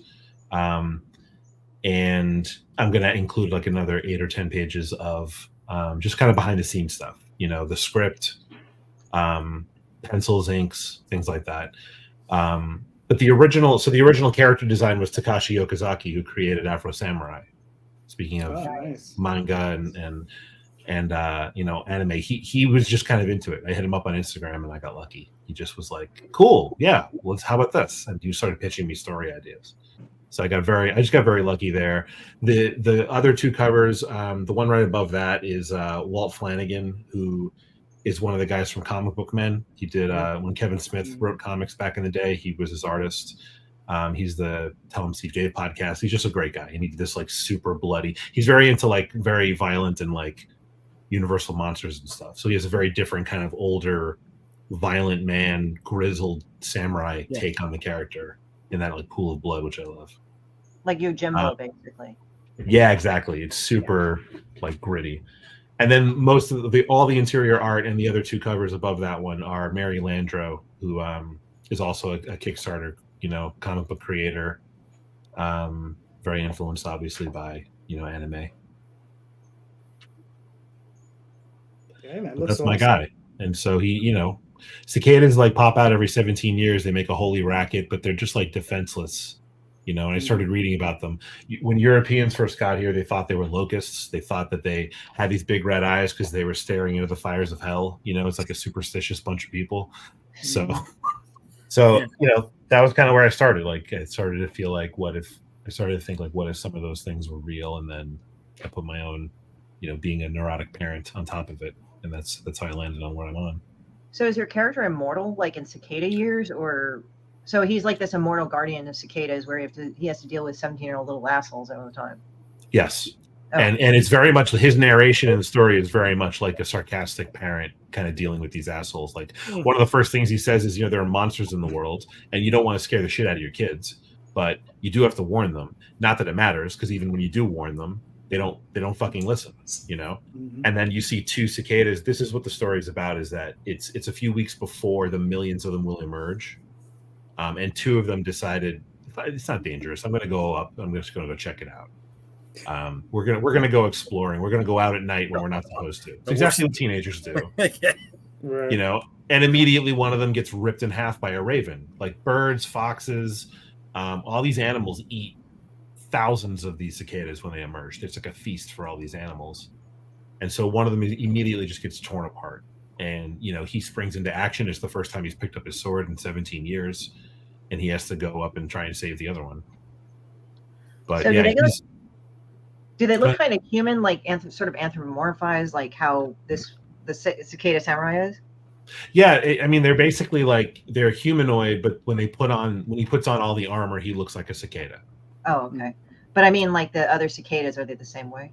Oh, yeah, they'll have different armor that's less ornate. They'll have different like an outfit to go to the party. It's kind of like they're going to prom. They have like 2 weeks above ground. They get to live above ground just long enough to mate and drop dead. And so they'll have kind of like formal wear, and it will look reminiscent of a cicada, but only his is like the bulky armor. You got to have those scenes in there too, for the expanded volumes. Oh, well, I always joke that I called my company Thorny Comics for I can use a rose. My daughter's middle name is Rose. But if I ever do have to pivot and just put boobs on the cover of my next book, I'm right there. I'm Horny Comics is just a letter away. Like one little slash and I'm there. Well, JD's wife Daphne draws that shit, so you could probably ask her. I mean, let's do it. Yeah. Listen, studios do G and R movies, so it doesn't hurt. Yeah, I mean, listen, man, it looks awesome. I mean, you've already funded. You're well on your way. You got another 12 days. I think you're doing well, and you're gonna continue to do well. Thank you. He kind of makes me think of the Green Ranger, so I think that's why people will like it. It looks like one of the Ranger shit, the Sentai stuff. Yeah, the other one was the Beetleborgs. There's a green Beetleborg character, which is sort of in that same universe, but it looks a lot like that too. Yeah, I love the Takashi. Takashi. Yeah, this guy. Yeah, that thing looks awesome. Yeah, that was so he's great, and he's super busy, and he just was into this, and he sent me some pencil sketches, and then like 4 months later, this arrived in my email, kind of out of nowhere. I hadn't heard from him in a while, and I was like, well, that was nice. I guess I'm not going to hear from him again. And then I woke up one morning, and this was in my email, and I was like, shit, now I have to make the book. Yeah, like in Asia, it makes sense because like in Korea and Japan, there's like fuck tons of those things. Because I went to Korea during the summer. The air is it's like It's not a quiet thing. It's those fuckers just want to get out and just pump. I swear to God. Yes.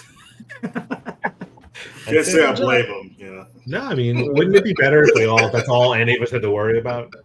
Yeah. You know, if we were all just around for 3 or 4 weeks and all we had to do was hump and die, that'd be great. What a great life. I mean, they kind of don't do much else. They kind of don't do much else. They just lie there like, Yeah. And they need that hard shell, or else they throw their back out with all the humping they're doing. You know, I mean, they got this weird. It's really like that weightlifting belt, right? It's just back support. That's all it really is. Very elaborate back support. Thank you for doubling down on my shitty joke. I appreciate it. You got it. Sometimes you got to keep, you got to power through it. Oh, it's funny on the other end, you got to go all the way to the other end of it. Well, it actually kind of ties into that sort of Jason David Frank nostalgia too, because he was the Green Ranger before he was the White Ranger. I'm not trying to bring anybody down, but I've noticed anything about that guy. Like they're like, oh, we want to have anything. Yeah, It's good.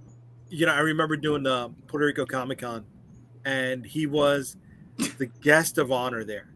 Yeah. Mm-hmm. This guy, you would have thought Stanley was at the show. Right. I mean, that's the type of adoration he got. But you don't know what it's like when you go home. You know what I mean? And that's one of the things we got to worry about, guys and gals, is that black hole that we go through sometimes as creators. Our head is so involved in the creation process that sometimes we need to lift it up and see what else is going on out there. Because if not, you're just going to get stuck and keep burying yourself out there. Sometimes you end up on a beach with your face in the sand. Yep. All right. So you've been talking to some of the people that know me. Who do you know? Actually, I sent you another link, JD. Something a little better. Oh, okay. Hold on. So let me I mean, that's my eBay store. Go check it out. But yeah. I actually, we'll see if this works. I sent you a preview link to the Kickstarter. Oh, okay, cool. Oh, nice. Now this, if it pulls up, it's half built. It's under construction. But we're getting there. Yes. Okay. Cool. Give me a second. Let me try not to screw this up. Oh, I'm sure we'll be fine. How's the eBay store work out for you, by the way, Larry? I'm sorry, what now? I said, how's the eBay store work out It's for hit you? or miss, man. Sometimes I get like 2 or 3 sales, boom, boom, boom, and then next thing you know, it's like 2 months and nothing. Yeah. So this is Niobe Penguina, the crossover comic book I'm doing with the blessing of one Mr. Ben Dunn from Antarctic Press. Nice. So we, think of like old school Image crossovers, like, you know what I mean? Like Witchblade with Wolverine or, Evangeline with Warrior Nun, that sort of same vibe. And as I said, this is still like, very much a work in progress here. So how many? It's a one shot, obviously, right? It's a 2-part miniseries. 2-part. Okay, nice. Okay, Yeah, it was going to be a one shot, but the story, was getting longer as I was writing it, and it's converted into 2 parts now. Gotcha. That's done by the interior artist. That's Eduardo Garcia, known for his work with Zenoscope Comics. Very nice. Yeah. Jen Leonard. Cool. Mr. Ben Dunn himself, of course, bringing his anime manga style over. Most of these were colored by Dan O'Vera, by the way. Nice.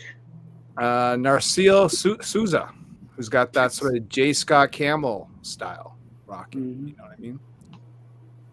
And then from the artists of Evangeline, Lady Pendragon, and Team Youngblood, this is from Mr. John Stinsman.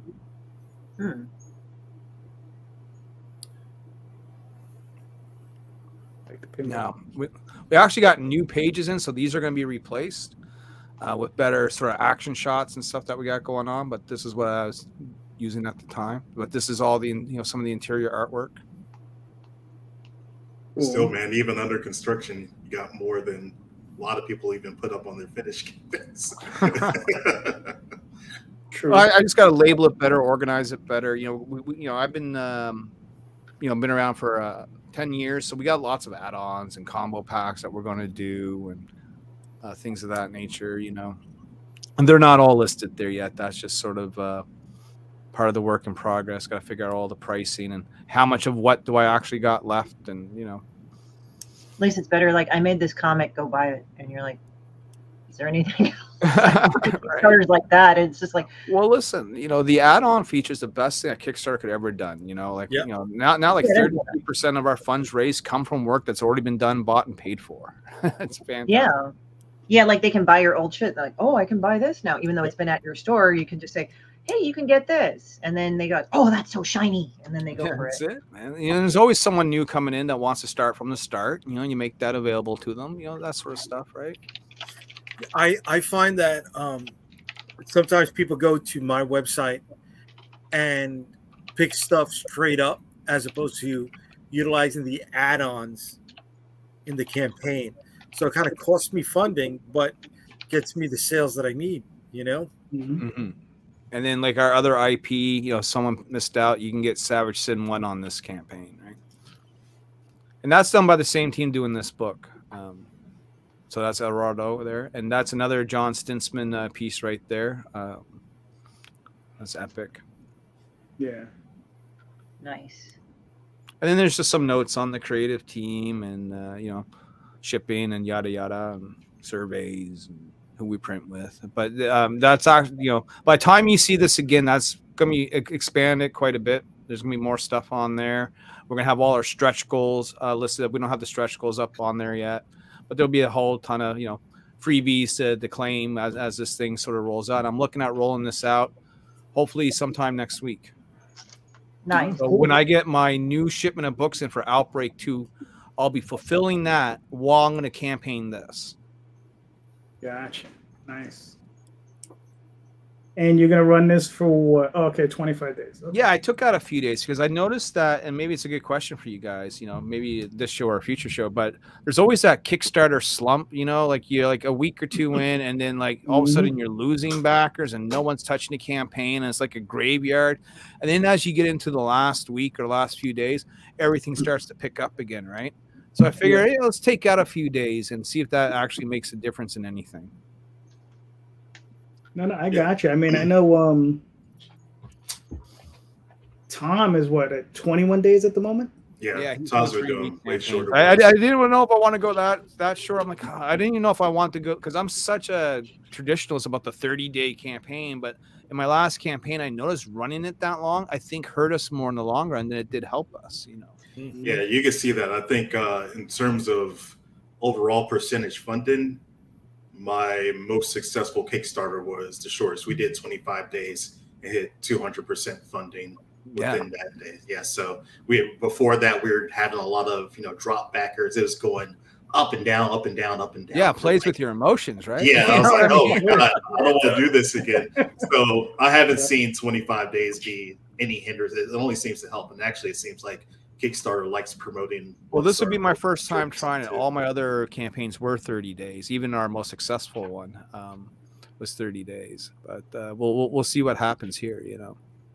I go 45, but I think it just gives me time to relax. But that's just more for me than anything else. I haven't noticed anything really different in that. It kind of just gives me just time to relax and kind of just go with the flow of it. Yeah. I don't think there's a right or wrong sort of thing when it comes to how you raise funds for your project. Right. In our case, we're looking to get these out a little faster, right? So we can shave off a week here and there. Maybe that helps. Yeah. I mean, I don't know, right? This will be my first time trying a quote unquote sort of shorter campaign. I mean, if you got the backers for it and you got the scheduling for it, like for me, it's just because I just do a lot of shit and background and just travel and stuff. It's just, I like to kind of relax and not have one more thing on my mind. Yeah. I'm really excited about this. This is the first time I get to cross over with like one of my heroes, Ben Dunn, Ninja High School, around forever. Oh yeah. I'm saying, right? I remember. And then in turn, since I get to borrow his character, he's also doing a project where he's going to use Niobe, right? And I don't get really much of a say in it. He's going to do whatever he wants with her, just like I got sort of carte blanche to do whatever I wanted with Penguina, Mm-hmm. And he'll crowdfund his, I'll crowdfund mine. And then the idea is that once that's done, we will publish these, and they'll be on comic book shelves through Antarctic Press. Nice. Very cool. Nice. Yeah, that's cool, man. I mean, listen, it's gonna be awesome. So, what type of time frame are you looking for between the two issues? Like 6 months, that sort of thing? Well, I hope it's no longer than that. I got 2 books to do in between that. I got to do Niobe Outbreak 3, and then I got to do Savage Sin 2, and then comes this project I really wasn't counting on doing but sort of sprang up, and that's how it goes sometimes, Oh yeah. I'll just flash this up real quick. This is just my sign-up page. So this is my next campaign. I'll be hopefully fulfilling next week when I get the books in from the printer. And then it'll probably be another week, and then I'll be launching again. And this is going to be a 14-day campaign. So it's a short one. Are you worried about that? That would make me nervous, bro. No, I mean, because 14 days. No, you gotta experiment. Look, I'm tightening up right now. Right? I'm trying to do this one and get one more in before the end of the year. Go back. What's your goal on that? There's no goal. That's just the sign-up page. The goal on this was for the Oswald ones. I keep them low. They're like $500, so it's not like Okay. Yeah, I'm not. That's different. I'm not trying to raise like a big amount. So. I was talking about this in the Twitter space last week too. As indie creators, we should not be afraid to take an L occasionally here and there to try something new. If and that's something going to happen. Yeah, that's going to happen, and maybe happen often. I took an L with Niobe #2. We ended up canceling the campaign, and I thought, "Fuck, man, I'm going to be out of comics forever," Mm-hmm. And then I got my head on straight a couple of months later, and then went back and we got it done. But yeah, sometimes you're going to take that L, man. You got to get up, dust yourself off, and keep moving. Yeah, I took an L going into the summer. I had to cancel a campaign too, based on a couple of family tragedies, and it's catching up to me right now. But for me, I'm not looking at the L so much as the financial impact hurting, as much as the loss of time hurting. Getting old, huh? Yeah. Yeah, dude. I mean, I don't know about most of you folks. I'm close to retirement on the day job, right? I'm about 5 years away from that, and I hated it every day. I am not going to say I didn't. Yesterday's me, though, protected the me coming tomorrow, because once I go into once I take that retirement package, I can focus 100% of my time on comic books, knowing I still got that security of I don't know. I think you should keep the day job. You Larry, you're up, brother. You're up. You got a question for us? All right. I mean, I wasn't prepared to ask one, but I talked about, like a dead period in Kickstarter, but a lot of things, speaking of Twitter spaces and stuff, I too was listening to one, and they were talking about and this is a great, sort of topic for some guys who don't do the sort of book that maybe I do, where we use a sexy female. Do you guys think the complaint is that Kickstarter is being oversaturated with sort of the TNA covers and the not safe for work covers, and there are those who say that the reason why they're not doing well on Kickstarter is because they cannot compete with the sort of sex sells motif? My thing is that I haven't noticed much of a difference, to be honest. I mean, I don't sell TNA stuff. I mean, I don't have an objection against it, but sex always sells. You draw a pair of tits on it, yeah, it'll sell, but it's kind of like to say that, it's an oversaturation of boob things. I mean, I haven't really noticed much of a difference. The only thing that actually affects my work is like the timing, the economy, and how you ask and how you prepare. Like I barely see any tit shit anywhere, like unless if people bring it up. But even then, people start bitching, and I'm just like, I just think kind of 90% of it, at least from my experience, is marketing personally. And is your book actually good? I mean, I don't know if it's the same group of people. They're buying like boob covers and like looking to buy a book with a story that has like a lot of pages of cool art and a great story. It's going to come back for more and wants to engage with the creator. I think it's a totally different group of people. So I don't know if people are. There are certainly more overall. There are a ton more people on Kickstarter selling comics generally. So there's more competition, generally speaking. Yeah. But I don't think it's because there are so many like topless women on books. Like, you know what I mean? Like there's competition, and you got to stand out. Yeah. I think you're right on the. I think you. Oh, go ahead, Jay. No, I had topless women on my last campaign, and I noticed when we revealed it, some of the regular backers backed out. Right. Mhm. You know, and I was like, oh shit. It's a different group. It's So just a right, different it's a group of different people. group. So the swap didn't swing my way. Right. You know, so I'm like, okay, you know, we won't do it again. But at least I can say, yeah, I dipped my toes into the water. I try to work through it, and it's not something we're going to do again.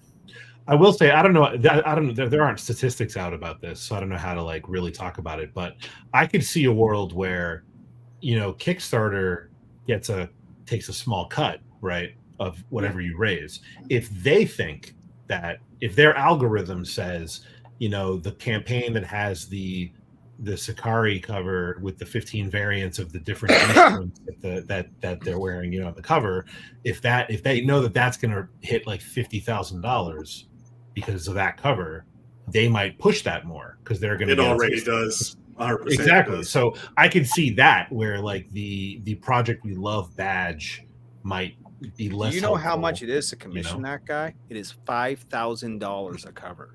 Yeah, he's pretty expensive. And that's nothing compared to what, like, if you look at how much money his campaigns make. Yeah. People, they make his cover available just for the first weekend, and those campaigns will break $30,000 in a weekend. Yeah. Did he do that She-Ra cover that came out recently? He did. Yeah, I think he did. If Right? you're talking about the silverish kind of one where she's like, and looks she's like this or something. her hands are spread out. Yeah, Maybe yeah. she's chained behind her. Man, Yeah, It might have actually been an older one. I know it's process, but if you know, people who don't know his process would be like, "Oh my god, that's AI art." But he's the It's first not. person to speak out against AI art. Anytime like I Yeah, posted man. like a little AI art on my profile, he's like, "You know that's AI art, right, dude?" I'm like, yeah, dude, it's fine. No, but It's he's not. okay. But it's like holy shit. well, like You as know? an artist, like I started off as an artist first. Like I could see why sometimes people say that. Now, first of all, I'm not saying it is, okay? But what I've noticed with AI art, it takes from the most common denominator of a certain search string. So there's a lot of Asian concept art and all that, which it derives from. Yeah. So to a point, I understand, but his art does not look really like AI art. You know, it's like more of there. Yes, it's a digital painting, but I can't really explain certain differences, but as an artist, like you can kind of tell.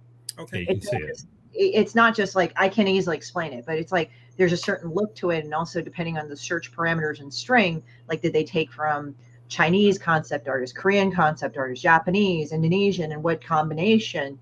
But at the same time, it has a certain look, and it could be confused that way. But if you're an artist yourself, you could kind of tell if it's original or not. And I'm not saying no one else can. Just for me, it's like since I'm an artist first, I could kind of tell like the difference. Like AI art has a very specific look to it. Yeah.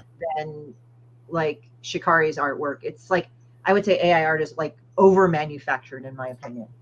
Well, you know what? I can't tell the difference. I'm sorry. I wish I was as trained as you, but unless it has the 6+ fingers, I don't know if it's AI art or not. I mean, But sorry. I was just no, gonna say, go on. to double back on the topic of the not safe for content. I don't think it's any surprise to anybody that we are in a tough period for crowdfunding. We're in a tough period for economy. We've seen probably like a couple high profile like Kickstarters fail and thing recently. More people are failing than we were used to seeing probably during the COVID periods where we just saw this boom of everything. And there's a contrition happening for sure. And I think what happens is that when people start to come up against that, they start looking at things to blame. And they start looking at other avenues to say like, oh, well, you know, I'm not doing as well as I did before because of this thing or because of that thing. And while there may be certain truths to the reality of what Kickstarter promotes and everything like that, at the end of the day, the onus is on the individual to make sure that they're doing the best they possibly can. From a couple of the Kickstarters I've seen, some that have failed recently, they look like really solid projects, really well put together. There's been a couple of glaring things here and there as to why, like maybe their funding goal was a little bit too high. Maybe, you know, the interior art wasn't showing enough. Maybe it wasn't up to snuff. And you know, I look at those things too. It's like with Nobody's Princess, I was hoping to be maybe 50% there. And I'm like, okay, what did I do here? Am I turning all the dials that I possibly can to make sure that it's staying on track and doing to where I used to be? Do I feel like I did a good enough job with the campaign and doing things? If you can answer yes to all those, you have to live with the results, but typically they'll kind of go into your favor if you stay the course. And if it doesn't, then that becomes another thing. But you can't, look at other people's bowl and wonder if it's a little bit fuller than yours is, if they're the ones taking it from you. Jerry, you were right on the money. I think it really comes down to people's audience. Nobody who's back in Nobody's Princess is going to be interested in, not safe for work content. We're not going to be throwing covers or anything like that, because that's not who's coming to support that project and who's coming to back. So the people who are doing that they have the audience to where they're generating that. Everybody else has to sort of find their own lane from there. And you'd love to hit it, but sorry, it is what it is. No problem, Christie. Well, it's like this ratio also of like, do you know how much your audience will throw down compared to like the amount of money you're asking plus the amount of time you can make it in? Now, if you're like Pat Shannon and can make a fucking million in about 30 days, I think your audience is pretty solid, but he knows his audience. He's built it. Yeah. And it's like also the oversaturation, like let's say with Jerry, for example, I mean, he's doing really good with his career, with his Kickstarter, but it's like this. Okay, well, what if he did like a fucking Sentai comic? Because it is a Sentai-esque kind of comic, even though it's an anthropomorphic cicada. It's like, what if there was an oversaturation of Sentai comics? Like, what's going to stand out? But I haven't really seen that many Sentai comics, so I think he's actually pretty safe. It's kind of like, as I said, I suggested to him to go meet Kenny Aitken of Apex Cyber Samurai Owl, Cyber Ninja Owl, sorry. And, because I think their genres are kind of similar, even though it's ninja versus samurai, it's like in that same kind of thing. And what's good is that if you can find other people that are in similar genres to cross promote with you, that's really good. Like, with me, I just find all the demonic shit, and there you go. Well, there you go. But as I said, but it's like building that community and all that. Like, you can't throw down for money. I know times are tough, but it's like, hey, like I'm dropping this PDF, like free for everybody that pledges of this person. Go check out this Kickstarter, and they do the same thing for you. It's at least pollinating your audiences together. So as I said, it's like you try to find the right genre that you can partner in, but you don't want to have too much of the same thing. And maybe the TNA stuff could possibly be like, too much of the same thing, but it depends. Like, Brian Polito could do probably, I think he has, but TNA covers of Lady Death and all that. Oh, of course. Yeah. That would fit. You mentioned Pat Shan too. I think that's a perfect person to look at, because he had a lot of books that he did pretty well with before he did Cheeky. And then Cheeky just exploded. And, it's the whole story about a girl with a butt so great that she can't find someone who can satisfy her sexually because everyone like pops off too soon. Like, that's the story, and it like, talk about just like a sexy book, right? But it made a ton of money. And what he did was, because the audiences aren't the same people, he split off. So he's got Cheeky Comics now that does all of his more TNA stuff. And he's got a separate imprint for everything else, for his other books that are more family safe, or just, a good story with more traditional artwork and stuff. So, I think his success in both of those realms is exactly what I think we're all saying, is that it's a different group of people. It's just right. And he 100% understands that too. I got the chance to, talk to him about things during Baltimore. We got to hang out quite a bit while I was in town. And it's, we had that discussion as we were all hanging out and having drinks and everything. And it's a little bit different for everybody. And when he came across that and saw the audiences, he was able to do that and have a different audience than what usually comes to a space between projects, and are supporting those and having Cheeky. And even we'll be doing the same thing as, we splinter off, because, we saw that people respond to a certain type of book from Odyssey. I want to do more things and also create more opportunities for more creators and get different ideas out there. So what was our Critical Mass magazine will also be spent off into its own print for Critical Mass, the overall publishing, so that we could do, more sci-fi things, but things that are going to be, more mature, things that are kind of going to be, I guess, more risky too, because we're not going for that same sort of, I guess, polish that everything with Odyssey typically has to it. We're going to sort of push the boundaries of what we're doing with art and things like that. And get messy here and there if that what it takes to sort of do it. But it's going to be more of a guerrilla style to publishing than what we're typically doing with Odyssey, and probably like a little bit more fun too, because we're just going to be throwing some batshit crazy stuff out there, just seeing how people respond to it. But that becomes very important as you do more things, is to build that verisimilitude in what you're bringing to the table, and just seeing where everybody goes from there. Nice. Jay? Michael asked a question too, and I wanted to get to it also, since how you're going to be wrapping it up soon. Should a creator do black and white or color to be successful? Doing a crime book, so I'm not sure if I should do color or black and white. I know you do a lot of black and whites, Calderon, but I want to put this out there and say, if you can afford color, do color. Yeah. Right? If it's not going to break your budget, do it. If you can't afford color, then save color for the collected trade. Build up. I see you don't do that. I do. I got no problem with that. Well, I'm just telling you. I'm going to tell you right now, you're doing it wrong. Really? Oh, finish your statement, sir, and I will tell you. Oh, I want to interject on this one too, man. I didn't say your barber did your haircut wrong, but that's me. That's my personal preference here. Okay, all right. No, look, if you can do color, if you can afford it, do it. If not, yes, I would do color in the trade, because you know what? In my opinion, it gets the people who already backed you the first time to come back again for something different, even though it's the same story. I'll say this. We did black and white for 5 issues. Our highest selling black and white Niobe did 4,200 Canadian. The second we switched to color, that doubled. And then it doubled again. And then it doubled again to the point where we did the $30,000 campaign. Okay, we were black and white. That would never have happened.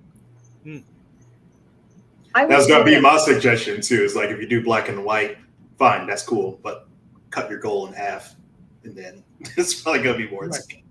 Well, yeah, I mean, my point is this. Yes, I do black and white, but then the goal is you do black and white, you release a trade, the trade's in black and white. Okay, that's fine. Wrong. You do whatever you're doing, and then eventually I will produce these same books in color, and they'll come out as comic books in color, and then I will do a trade in as color.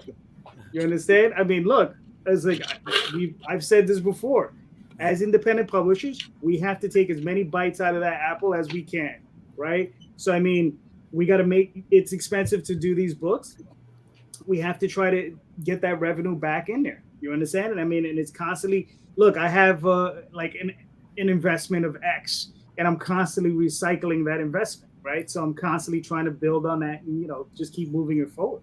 So I mean, not to say that what you're saying is wrong, Jay. What I'm just saying is there's an extra step that probably could be fit in there and maybe expand a little bit to help you make a little bit more cash. That's all I'm saying. So this is the thing.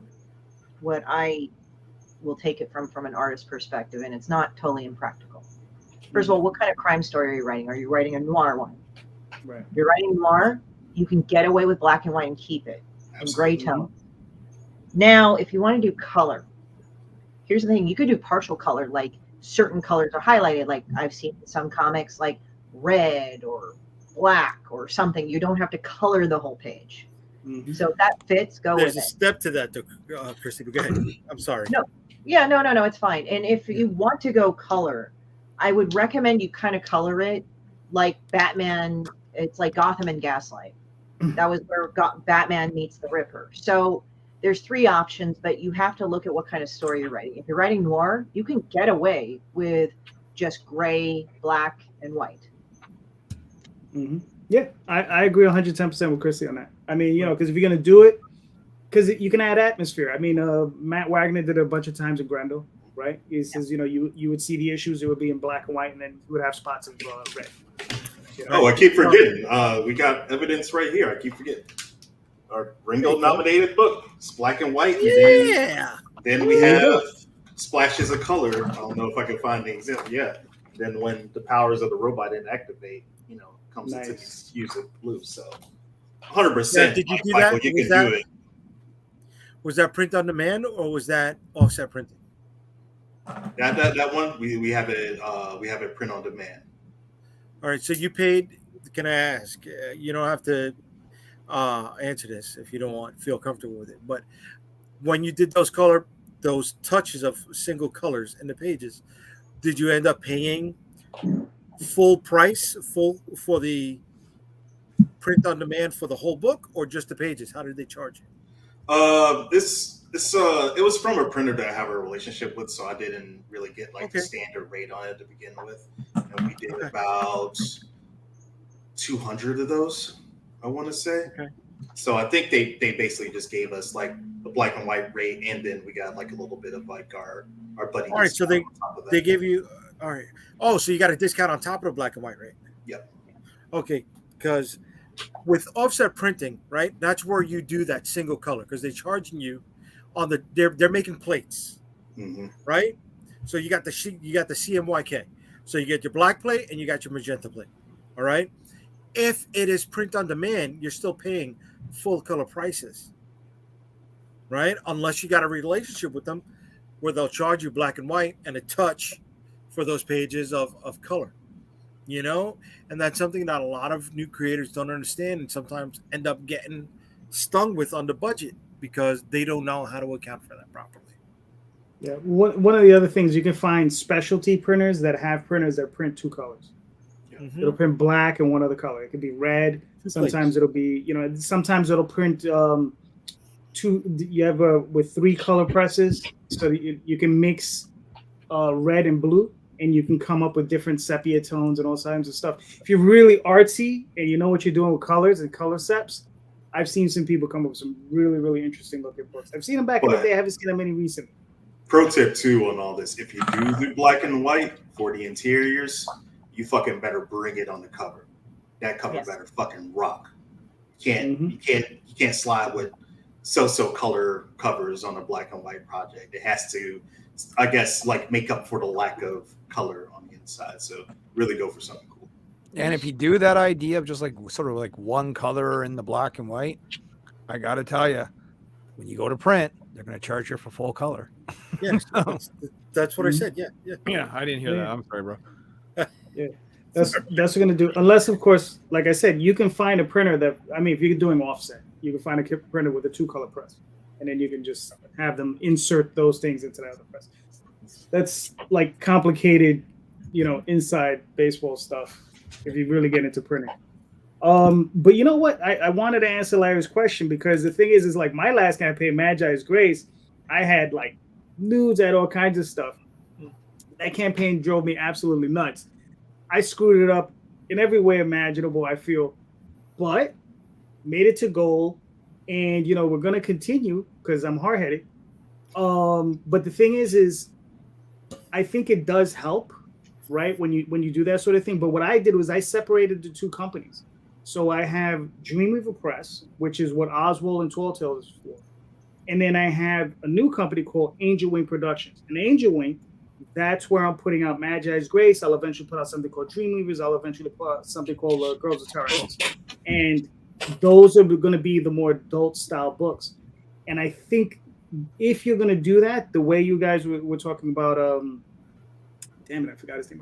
The other gentleman, where he separated his 2 companies, I think that's Pat Oh, actually Shand. the way to go. Yeah, Pat Shand. I'm sorry. Yeah. But if you're going to do it, you should separate the 2 so you understand that people understand that they know they're going to get this type of content from one place and one type of content from so that, yeah, I think that'll work out eventually. Way to be. Larry, you got any thoughts on it? It was your question. I can see how people would feel that way. Especially if they, because there's a meta on Kickstarter, right? I truly believe there's a meta, and I can see people following the meta because I can see people copying my Kickstarter trying to do it. You know what I mean? And the meta is that, right now, and the meta will always change just like in video games, but, the hot female bad girl books tend to do fairly well on Kickstarter. You know, I remember saying to Tyler, I said to him, if you just follow the meta, I guarantee you'll fund without even having to promote it. And he did, you know what I mean? And then he went and promoted it and made even more money, you know? So, you know, like there's a guy named Scott the Flock Wilson. This is a book called The Flock. And he's a little nervous about, you know, going on Kickstarter with his book, with the onslaught of sort of sexy books, because, you know, he's trying to market a book to children, right? It's an all ages book. Problem is kids aren't on Kickstarter. You know what I mean? Kids don't have credit cards. You know, the people that are on Kickstarter that collect comics are more people that are from the 90s and nostalgia, and also speculators who want to get the covers and flip them. It's one of the two. Not you know, the 10-year-old that Scott wants to sell his book to, right? So those people that run on Kickstarter, yeah, I think they definitely do have an uphill battle versus you know, someone who's pumping out the next sort of like, you know, equivalent of Witchblade. Absolutely. Okay, cool. Sounds good to me. Thank you, sir. Thank you, everybody. We made it to the second hour. You guys are all awesome. Christie, please let everybody know where they can find you and your work. Well, you can find me at horatorastudios.com, HORATORA studios.com. Hold on, I'm going to get this noodle fuck out of my arms, and I can go ahead and throw that in there. And also, you can find the link to my Kickstarter that way. But, you know, some of you guys already had found it, and thank you for dropping it in there. I appreciate it. But, yeah, just go ahead. You can find everything about me, including my appearances, my store, everything. But, yeah, if you haven't already, back the Kickstarter. Tell all your friends and family about it. Share it, because Facebook's a bitch, and I am very unhappy with them. Oh, thank you, Michael. Yes, please. I will go ahead and put the link down here. And I'm also on Linktree. It's the same one. All right, Marcus, where can they find you and your work, sir? It's easy enough, odysseycomics.com, and all roads will lead from there. Be sure to check it out this week, because we will be dropping UB's #1 and Critical Mass #1 will be available in our web store, and we're going to be running 30% off discounts for people to go ahead and grab those two. And same as always, we do flat rate shipping in the US and internationally. So the more you get, the better savings you get. Nice. Mr. Jerry, where can they find you, sir? I'm most active on Instagram. So it's at Thorny Comics on Instagram. And I'm same handle on Twitter, at Thorny Comics. Cool. Larry, where can they find you, sir? It's Niobe Comic on most like major social media, so like Twitter, YouTube, Facebook, Instagram. Though that's probably the one I use least. Maybe that's the answer to the question: what I need to pick up the speed more. Maybe more Instagram, you know. But I am there. There's a lot of artists on there. That's what I've noticed. There's a lot of young artists. Absolutely on there. Oh, thank you, Michael. I designed that site myself, so I'm always gonna have people like it. Nice. Mr. J, where can they find you, sir? Unstoppablecomics.com. The website will have all of our social media links there. You can find out what we're doing next, where we're going to be. And if you don't want to check out the site, I will tell you right now that New York Comic Con, booth 1948, we will be there right across from Crunchy Roll. So nice. You find them, you'll find us, and come by, check us out. We're going to be revealing some new things at the con. Okay, very nice, very nice. You can find me here most Sundays, you know, and you can find me on Tall Tales Online, the Oswald Chronicles Online, on Kickstarter, Facebook, Twitter, Instagram, all those places under JD Calderon. And just remember, everybody, all of these books that you've seen today are in the show notes. So you can click on all those links, you can pick up those books. All right, so you got a lot of awesome independent creators, and Jay, and you know, like, listen, if I don't shit on him at least 3 times a show, it's not a show. Well, he's on my show, he gets a beating, so don't worry. Exactly. Yes. So it's, trust me, it's mutual destruction whenever he gets a chance. You know. So thank you, everybody. You guys are all awesome, and please buy more independent comics, especially ours. Have a great night. Thank you.